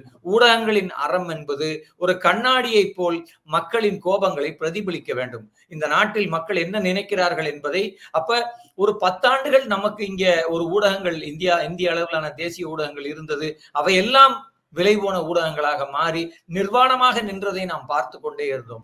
மீடியா ஒன்னுக்கு என்ன நடந்தது, NDTVக்கு என்ன நடந்தது, நாம அடுக்கிக் கொண்டே போகலாம். அப்ப இன்னைக்கு நான் சொல்ல விரும்புவது, இந்த எக்ஸிட் போல் நேரத்திலும் கூட 400 பார் என்பதை போன்ற அந்த பெரிய சித்திரத்தை, அப்ப ஜனங்களை எப்படியெல்லாம் வதைத்து, அதாவது ஜனங்களை எப்படி இவங்க என்ன நினைக்கிறாங்க, அமித்ஷா ஏற்கனவே வெளிப்படையாக சொன்னார், எங்களிடம் 32 லட்சம் வாட்ஸ்அப் குழுக்கள் இருக்கு, அந்த குழுக்களில் நாங்கள் உண்மையையும் பேசுவோம் பொய்யையும் பரப்புவோம். இது அவர் ஆன் ரெக்கார்டு சொன்ன ஒரு விஷயம். அப்ப இவர்கள் பொய்யையும் சொல்வோம்னு எவ்வளவு பகிரங்கமாக வெளிப்படையாக பேசுறாங்கன்னு பாருங்க, எவ்வளவு அச்சம் தரக்கூடிய விஷயம் இது. அப்ப அவர்களுக்கு துணை போகிற இந்த தேசிய ஊடகங்கள் இன்றைக்கு இந்த முடிவு வருவதோடு ஒரு முடிவெடுக்க வேண்டும். இந்த கருப்பு பக்கங்களை நீங்களும் இந்த கருப்பு பக்கங்களின் ஒரு பகுதியாக இருக்காதீர்கள், மாறாக நீங்கள் இந்த மனசாட்சியின் குரலாக ஒரு கண்ணாடியாக இந்த சமூகத்தை பாருங்க.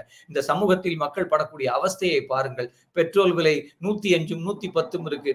இன்னைக்கு சமையல் எரிவாயுவின் விலை இந்த தேர்தலுக்காகவே குறைக்கப்பட்டிருக்கு. இன்னைக்கு காலையில நான் இங்க வேளச்சேரியில் ஒரு இடத்துல பெட்ரோல் போட போனேன். அப்ப அந்த பல்க்ல மக்கள் பேசிக்கிறாங்க, சீக்கிரமா போடுங்க, நாளைக்கே 150 ரூபா ஆக்கினாலும் ஆக்கிடுவாங்க அப்படின்னு. சாதாரண ஜனங்கள் மனசுல அவ்வளவு கொந்தளிப்பு இருக்கு. அப்ப இதெல்லாம் நம்ம கவனிக்க வேண்டும் என்று நான் நினைக்கிறேன். அப்ப இவையெல்லாம் ரொம்ப முக்கியம். அப்ப ஜனங்களை தொடர்ச்சியாக அவமதித்து கொண்டு, ஜனங்களை தொடர்ச்சியாக சிறுமைப்படுத்தி கொண்டு, ஜனங்களை தொடர்ந்து மதிக்காமல் ஒரு அரசு நீடிக்க இயலாது என்பதைத்தான் நான் அழுத்தமாக சொல்ல விரும்புகிறேன். அப்ப இவர்கள் அதை விளங்கிக் கொள்ள வேண்டும், ஊடகங்கள் அதை விளங்கிக் கொள்ள வேண்டும். நீங்கள் ஊடகங்கள் என்பது பணம் பண்ணுவதற்கான ஒரு கம்பெனி இல்லை, ஊடகங்கள் என்பது லாபம் ஈட்டி தரக்கூடிய ஒரு நிறுவனங்கள் இல்லை.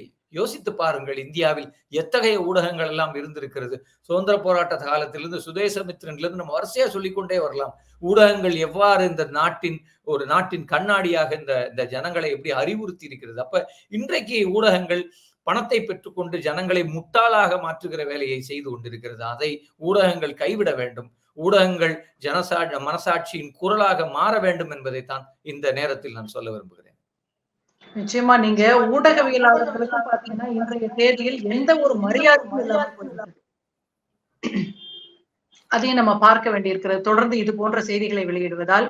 இன்னொரு புறம் இது போன்ற செய்திகள் மக்களை எந்த அளவுக்கு இன்ஃப்ளூயன்ஸ் பண்ணுது அப்படிங்கிறதையும் நம்ம பார்க்கணும். ஆரம்பத்திலிருந்தே பாத்தீங்கன்னா மோடி மிகப்பெரிய வெற்றியை பெறப்போகிறார் என்ற ஒரு கருத்து. இன்னொரு புறம் பாத்தீங்கன்னா அவர் விஸ்வகுரு, 2047ஆம் ஆண்டுக்கான என்னுடைய விஷன் தான், நான் அதை நோக்கித்தான் உழைத்து கொண்டிருக்கிறேன். நீங்க அந்த மோடியோட போட்டோ ஷூட் பத்தி இப்ப நடந்த தியானம் வரைக்கும் பாத்தீங்கன்னா ஏராளமான சமூக வலைதளங்களில் பாத்தீங்கன்னா நிறைய மீம்ஸ் பார்த்தாச்சு. அது குறித்த செய்திகள் மக்களுக்கு எப்படியெல்லாம் உணர்த்த முடியும்னு விரும்புறாங்களோ அப்படியெல்லாம் போய் கொண்டிருந்தது. ஆனா ஊடகங்களை பொறுத்தவரை பாத்தீங்கன்னா இதையெல்லாம் எதையுமே கண்டுகொள்ளாமல் மோடியை விஸ்வகுரு என்ற அளவிலேயே வைத்து தொடர்ந்து வட இந்திய ஊடகங்கள் செய்திகளை வெளியிட்டுக் கொண்டிருந்தார்கள். அது ஒரு விதத்தில் ஒரு தாக்கத்தை மக்களிடம் ஏற்படுத்தி இருக்கிறது. நீங்க குறிப்பிட்டீங்க துருவராத்தி பத்தி. துருவராத்தி மைண்ட் ஆஃப் அ டிக்டேட்டர் அப்படின்னு சொல்லிட்டு சமீபத்துல ஒரு வீடியோ போட்டிருந்தாரு. அவர் பிரதமர் மோடி எப்படிப்பட்ட ஒரு மனநிலையில் இருக்கிறார் என்பது, இது இந்தியாவை ஆள போகின்ற ஒருவருக்கு இந்த மாதிரியான ஒரு மனநிலை இருந்தால் என்ன மாதிரியான ஆபத்துக்கள்லாம் இருக்கும்னு இந்த 10 வருடத்தில் ஓரளவுக்கு நம்ம பார்த்தோம். இனி வரக்கூடிய 5 வருடங்களில் என்ன மாதிரியான ஆபத்தெல்லாம் இருக்குன்னு நீங்க நினைக்கிறீங்க? இல்ல நிச்சயமாக இது ப்ரீமெச்சூர்னு நினைக்கிறேன். நாம் இன்னும் கொஞ்சம் அதை பற்றி பேச பொறுத்திருக்க வேண்டும். ஏனென்றால் வருகிற 5 ஆண்டுகள் யாருடைய ஆட்சி என்பதில் நான் இன்னும் இறுதி முடிவெல்லாம் எடுக்கவில்லை. நான் இன்னும் காத்து கொண்டுதான் இருக்கிறேன். ஒரு நல்ல செய்திக்காக காத்து கொண்டுதான் இருக்கிறேன். இந்த தேசத்திற்கு நலம் பயக்கும் ஒரு செய்திக்காக நான் காத்து கொண்டுதான் இருக்கிறேன். நாம் இன்னும் கொஞ்சம் பொறுத்திருக்க வேண்டும் என்று நான் நினைக்கிறேன். ஆனால் நீங்கள் துருவ் ராத்தியை குறிப்பிட்டதால் நான் சொல்ல விரும்புவது, குறிப்பாக அவர் போட்டிருக்கக்கூடிய அந்த ஒரு 10 காணொளிகள், குறிப்பாக நேற்று இரவும் ஒரு நன்றி சொல்லக்கூடிய ஒரு காணொலியையும் போட்டிருக்கிறார். நான் எப்படி எஜுகேஷன் வீடியோஸை போட்டு கொண்டிருந்தேன், இப்ப இந்த கடந்த ஒரு 10 வீடியோல அவர் நேரடியான ஒரு ஆக்டிவிஸ்டாக, ஒரு அரசியல் பிரக்ஞை உள்ள ஒருத்தராக அவர் மாறுறாருங்க. அப்ப அவர் சொல்றாரு, இது இன்றைக்கு நேற்று நடந்ததில்லை. 2014 நானும் இங்கே இருக்கக்கூடிய அநேக இளைஞர்களை போல இந்த நாட்டில் மாற்றம் வர வேண்டும் என்று அண்ணா சாரின் உண்ணாவிரதத்தை பார்த்து, அதற்கப்புறம் இந்த நாட்டில் ஒரு மாற்றம் வர வேண்டும் என்று மோடிக்கு வாக்களிப்பதற்கு மனநிலையில் தான் நான் இருந்தேன். ஆனால் மோடி ஆட்சிக்கு வந்து 6வது மாதம் இவர் மக்களுக்கு எதிரானவர், அதாவது அரசியலமைப்பு சட்டத்துக்கு எதிரானவர், ஜனநாயகத்துக்கு எதிரானவர் என்பதை நான் 2014 விளங்கிக் கொண்டேன். அது முதல் நான் அரசியலை பயில தொடங்கினேன். நான் தொடர்ந்து அரசியலை பயின்றதும் இந்த ஆட்சியினுடைய செயல்பாடுகளை உற்று பார்த்ததும் தான் என்னை ஒரு அரசியல் வயப்படுத்தியது என்று அவர் சொல்கிறார். அப்ப அந்த ப்ராசஸ் ரொம்ப முக்கியம் என்று நான் நினைக்கிறேன். அது எல்லோருக்கும் நிகழ வேண்டும் என்று நான் நினைக்கிறேன். குறிப்பாக நாம் ஏற்கனவே பேசின மாதிரி எப்படி இந்தியாவில் இருக்கக்கூடிய இந்த பெரு ஊடகங்கள், தேசிய ஊடகங்கள் எல்லாம் விலை போய்விட்டன, அல்லது மனசாட்சியுள்ள ஆங்கர்ஸ், ஊடகவியலாளர்கள் எல்லாரும் எப்படி அடித்து துரத்தப்பட்டார்கள். ஆஜ் தக்கிலிருந்து ரவிஷ் மல்ஹோத்ரா துரத்தப்பட்டதிலிருந்து ஆரம்பிச்சு கரண் தாப்பர், இப்படி ஆட்சி அதிகாரத்துக்கு எதிரான குரலை எழுப்பக்கூடிய அனைவருக்கும் இடம் இல்லாமல் போனது. இந்த ஊடகங்களே இடம் இல்லை. NDTV எப்படி கொல்லைப்புறமாக விலைக்கு வாங்கப்பட்டது. மீடியாவன் போன்ற நிறுவனங்கள் நேரடியாகவே உள்துறை அமைச்சகத்தால் தடை செய்யப்பட்டது. இன்னைக்கு உச்சநீதிமன்றம் தலையிட்டதால் அது மீண்டும் இன்னைக்கு செயல்பாட்டுக்கு வந்திருக்கு. அப்ப இவர்கள் முன்வைக்கக்கூடிய விஷயம் என்பது எங்களை எதிர்த்த எவரும் இருக்க முடியாது. அப்ப துருவ் ராட்டி வந்து ஒரு 10 வீடியோ போட்டாருன்னா அதுல 6வது வீடியோலும் சொல்ல ஆரம்பிச்சிட்டார், என்னுடைய யூடியூப் எந்த நேரம் வேண்டுமானாலும் இல்லாமல் போகலாம், அல்லது என்னுடைய யூடியூப் எந்த நேரம் வேண்டுமானாலும் இந்தியாவில் கூட ஸ்பெசிபிக்கா, அந்த கண்ட்ரி ஸ்பெசிபிக்கா அது தெரியாமல் போகலாம். அப்ப என்னுடைய ஆப்ல இருந்து ஆரம்பிச்சு, வாட்ஸ்அப் சேனல்ஸ்ல இருந்து ஆரம்பிச்சு அவர் 10க்கும் மேற்பட்ட இடங்களுக்கு நகருகிறார். அந்த பயம் அவருக்கும் வருகிறது. அப்ப அதே வேளையில நீங்க பார்க்கலாம், அந்த வீடியோல வரக்கூடிய கமெண்ட்ஸ் எல்லாத்துலயும் மக்கள் போய் சொல்றாங்க, தம்பி நீ ஜாக்கிரதையா இரு, உனக்கு எந்த ஆபத்து வேண்டுமானாலும் வரலாம். அப்ப யோசிச்சு பாருங்க, கமெண்ட் போடக்கூடிய சாமானியர்கள்லாம் எவ்வளோ புரிதலோட இருக்காங்க. அவங்களுக்கே தெரியுது, மன்னரை எதிர்த்து பேசினால் அங்கே நாம் வந்து இருக்க முடியாத ஒரு சூழல் நிகழ்ந்து விடும். அப்ப எல்லோரும் நமக்கு இன்பாக்ஸ்ல சொல்றாங்க ஜாக்கிரதையா இருங்க. ஏன்னா எல்லோருக்கும் இவர்கள் ஆபத்தானவர்கள் என்பது தெரியும் என்பதுதான் அதிலிருந்து நமக்கு கிடைக்கக்கூடிய ஒரு ரீடிங் என்று நான் நினைக்கிறேன். அப்ப துருவ் ராட்டி அதுல ரொம்ப அழகா சொல்லியிருக்காரு, எதற்காக நான் இந்த வீடியோஸ் எல்லாம் போட்டேன்னு சொல்லிட்டு அவர் சொல்றாரு, நிச்சயமாக ஒருவேளை மோடியே மீண்டும் ஆட்சிக்கு வந்தாலும் நாம் அந்த அரசை எதிர்த்து கேள்வி கேட்போம். ஒருவேளை இந்தியா கூட்டணி ஆட்சிக்கு வந்துவிட்டால் அது செய்யக்கூடிய தவறுகளையும் நாம் தட்டி கேட்போம்.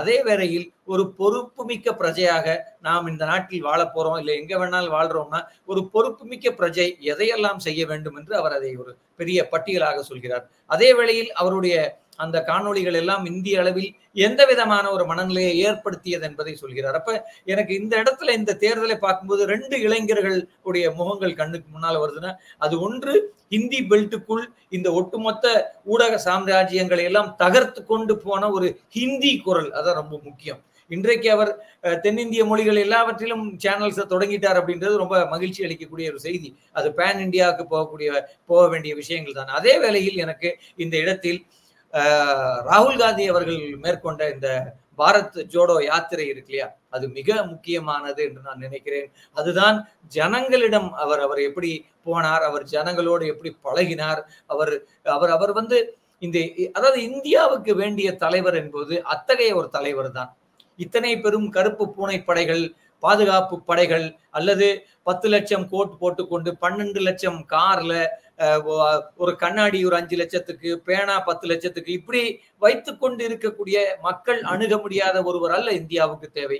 இந்தியாவுக்கு தேவை இன்னைக்கு நான் யோசிச்சு பாக்குறேன், காந்தி சுதந்திரம் பெற்ற போது அவர் சொன்ன விஷயம்தான், இந்த ஜனங்களின் சுமைகளை அதாவது ஜனங்களோடு உரையாட அறிந்தவரை.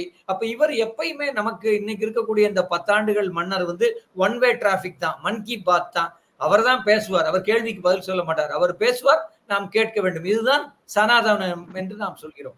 ஒன் வே டிராபிக், மேல இருந்து உத்தரவு வரும், மற்ற முறை சூத்திரர்கள் முறை கேட்டுக்கொள்ள வேண்டும். அப்படி இல்லை, இது ஒரு கலந்துரையாடலாக இருக்க வேண்டும். அப்ப அவருடைய இந்த இந்தியாவினுடைய தெற்கிலிருந்து வடக்கிற்கும் கிழக்கிலிருந்து மேற்குக்குமான இந்த பயணம் இருக்கு இல்லையா, அது இந்தியாவை இணைத்தது என்று நான் நினைக்கிறேன். இன்றைக்கு வந்திருக்கக்கூடிய இந்த மிகப்பெரிய ரிசல்ட்ஸுக்கு பின்னால அவருடைய நடையும் இந்த உரைகளும் என இப்படி பல்வேறு நபர்களினுடைய உழைப்பும். இன்னைக்கு தமிழ்நாட்டில் நம்ம ஒரு ஏறக்குறைய 40க்கு 40 போட்டுட்டு இருக்காங்க, 39+1, அவ்வளவு மகிழ்ச்சியாக இருக்கிறது. அப்ப யோசிச்சு பாருங்க, நான் என்ன சொல்றேன், இங்க யார் வேண்டுமானாலும் ஜெயிக்கலாம், நிக்கலாம், மக்கள்கிட்ட போய் பேசலாம். ஆனால் இவர்களுடைய அகம்பாவம் நிறைந்த பேச்சுகள் இருக்கு இல்லையா, அது அமித்ஷால இருந்து அண்ணாமலை வரை உண்மைகளையும் ஜனங்களுக்கான எதையும் இவர்கள் பேசுவதில்லை. மாறாக வன்மம் நஞ்சு என நஞ்சை கக்கக்கூடிய இனவாதம், துவேஷம், என்னெல்லாம் பேசினாங்கன்னு யோசிச்சு பாருங்களேன். ரொம்ப அதெல்லாம் கேட்டாலே நமக்கு காது கூசக்கூடிய. அப்ப இவர்கள் ஒருபோதும் கருத்தால் வெல்ல தயாராக இல்லாதவர்கள். ஏனென்றால் இவர்களிடம் கருத்தே இல்லை. இவர்களிடம் இருக்கக்கூடிய கருத்து என்பது மேலாதிக்கம் மட்டும்தான். அப்ப அது மேலாதிக்கம் என்பது நாம் மீண்டும் வரலாற்று சக்கரத்தை பின்னுக்கு தள்ளி கொண்டு செல்வது. நாம் சொல்வது இன்றைக்கு ஜனநாயகம், வரலாற்று சக்கரத்தை முன்னுக்கு தள்ளுகிறோம். எல்லா நிலங்களிலும் இருக்கக்கூடிய மக்களை நாம் சமமாக பார்க்கிறோம், எல்லோரையும் நாம் ஆட்சியில் பங்காளிகளாக பார்க்கிறோம். அப்ப இங்க இருக்கக்கூடிய ஒவ்வொரு இனம் கலாச்சாரத்துக்கான அடிப்படைகளை உத்தரவாதப்படுத்துவது, எல்லோரையும் அடிமைகளாக நடத்துவதல்ல, எல்லோரையும் அடியாட்களாக நடத்துவதல்ல, மாறாக எல்லோரும் இணைந்து ஒரு ஒற்றை தளத்தில் நேசமாக ஒரு பன்மைத்துவத்தை போற்றி கொண்டு, இங்க இருக்கக்கூடிய டிஃபரன்சஸ் இருக்கு இல்லையா, நிறைய டிஃபரன்சஸ் இருக்கு. அந்த டிஃபரன்சஸ் எல்லாம் ரொம்ப முக்கியம். இந்தியா காலமாக சொன்னதுனால யூனிட்டி இன் டைவர்சிட்டி தான். அந்த யூனிட்டியை நீங்க ஒரே செங்கக்கட்டியா மாத்திட்டீங்கன்னா இந்தியா என்கிற அந்த யோசனை, இந்தியா என்கிற அந்த ஐடியா, அல்லது இந்தியா என்கிற அந்த ஐடியா எப்படி காலமாக உவான் சுவாங்கிலிருந்து இபன் பட்டுடாலிருந்து ஒரு 5000 வருஷம் 10,000 வருஷமா இங்க வந்து போன பயணிகள்லாம் இருக்காங்க இல்லையா, உலகம் முழுவதிலும் இருந்து, அல்லது இந்தியாவை நோக்கி ஏன் இவ்வளவு பேரும் வந்தாங்கன்றது இருக்கு இல்லையா. அப்ப அந்த ஐடியா ஆஃப் இந்தியா என்பது ரொம்ப முக்கியம் என்று நான் நினைக்கிறேன். அதை பாதுகாக்கக்கூடிய யார் வந்தாலும் நம்ம அதை செய்வோம். அந்த இன்க்ளூசிவ்னஸ் அப்படின்றதுதான் ரொம்ப முக்கியம். பாஜகவிடம் அந்த இன்க்ளூசிவ்னஸ் ஒருபோதும் இல்லை. பாஜகவின் கூட்டணியில் இருக்கக்கூடிய ஒவ்வொரு அரசியல் கட்சியும் சிந்தித்து பார்க்க வேண்டும். அவர்கள் மனிதர்களாக மதிக்கப்படுகிறார்களா, கட்சியா இல்ல, கொள்கையால, மனிதர்களாகவாவது மன்னருக்கு முன்னால் மதிக்கப்படுகிறார்களா என்றால் இல்லை.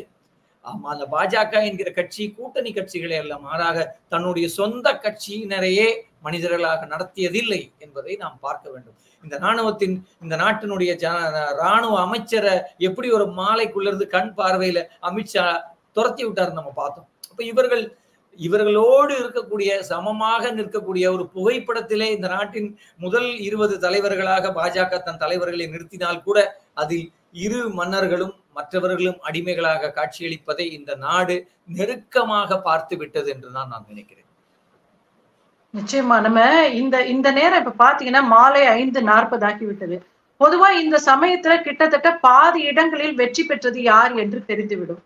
ஆனா இன்றைக்கு பாருங்களேன், இது வரைக்குமே உறுதியாக வெற்றி பெற்றவர்கள்னு ஒரு சிலருடைய பெயர்கள் தான் வருது. நம்ம இன்னைக்கு டிஜிட்டல் இந்தியால இருந்துட்டு இருக்கோம், இவிஎம் இருக்குது, ஒண்ணுமே ரிசல்ட் தெரியாம ஒரு மாதிரி ஒரு இருண்ட சூழ்நிலையில இருக்க மாதிரி இருக்கு. நீங்க அதை எப்படி பாக்குறீங்க? என்ன காரணமாக? நாம் ஏற்கனவே சொன்னதுதான், நாம் விழிப்போடு தான் இருக்க வேண்டும். நமக்கு நம் வேலை முடிந்து விடவில்லை.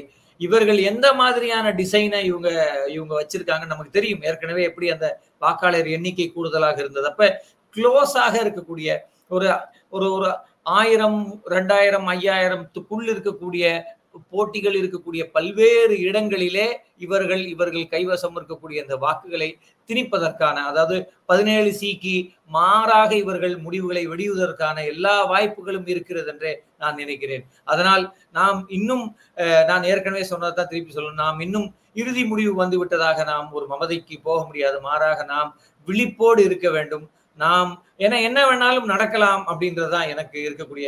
ஏன்னா இவர்கள் ஆரம்பத்திலிருந்து ஏதோ ஜெயித்து விட்டது போலவே சார் சோப்பார்னு இவங்க சொல்லி கொண்டு இருக்கிறது இல்லையா. அப்ப இவர்களுக்கு தேர்தலை முறையாக நடத்துவதில் அக்கறை இல்லை, மாறாக இவர்கள் தாங்களே அறிவித்துக் கொள்வதில் தான் இவர்களுடைய துடிப்பு இருந்தது. அப்ப இவர்கள் எதை வேண்டுமானாலும் செய்யக்கூடும் என்கிற ஒரு நிலைதான் என் மனதிலும் ஒரு அச்சமாக இருப்பதை நான் பார்க்கிறேன்.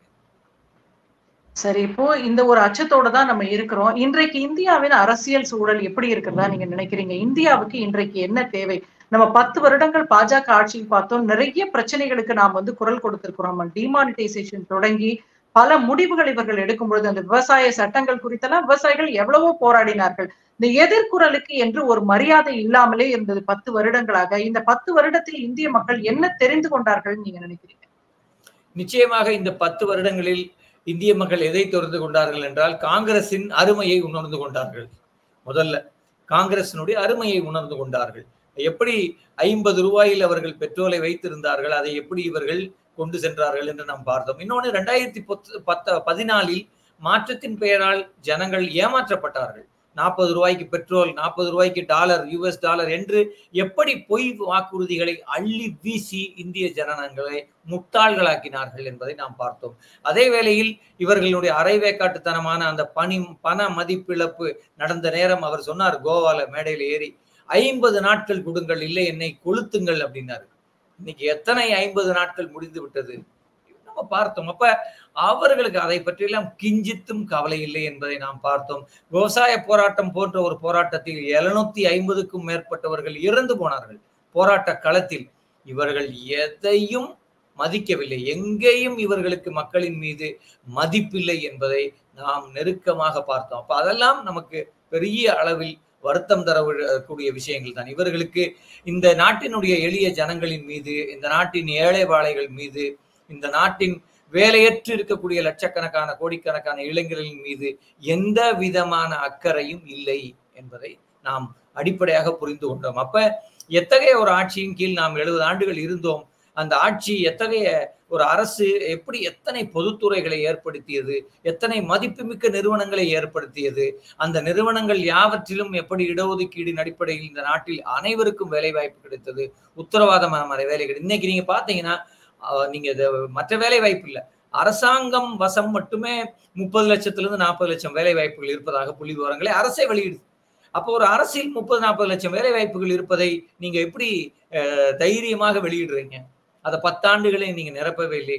ரயில்வே போன்ற துறைகளிலே இன்னும் அதிகமான இடங்கள் காலியாக இருக்கு. ஆனால் அங்கே தினசரி ஒரு விபத்து நடப்பதை நாம் பார்த்தோம். எவ்வளவு பெரிய பெரிய விபத்துகள் நடந்தது.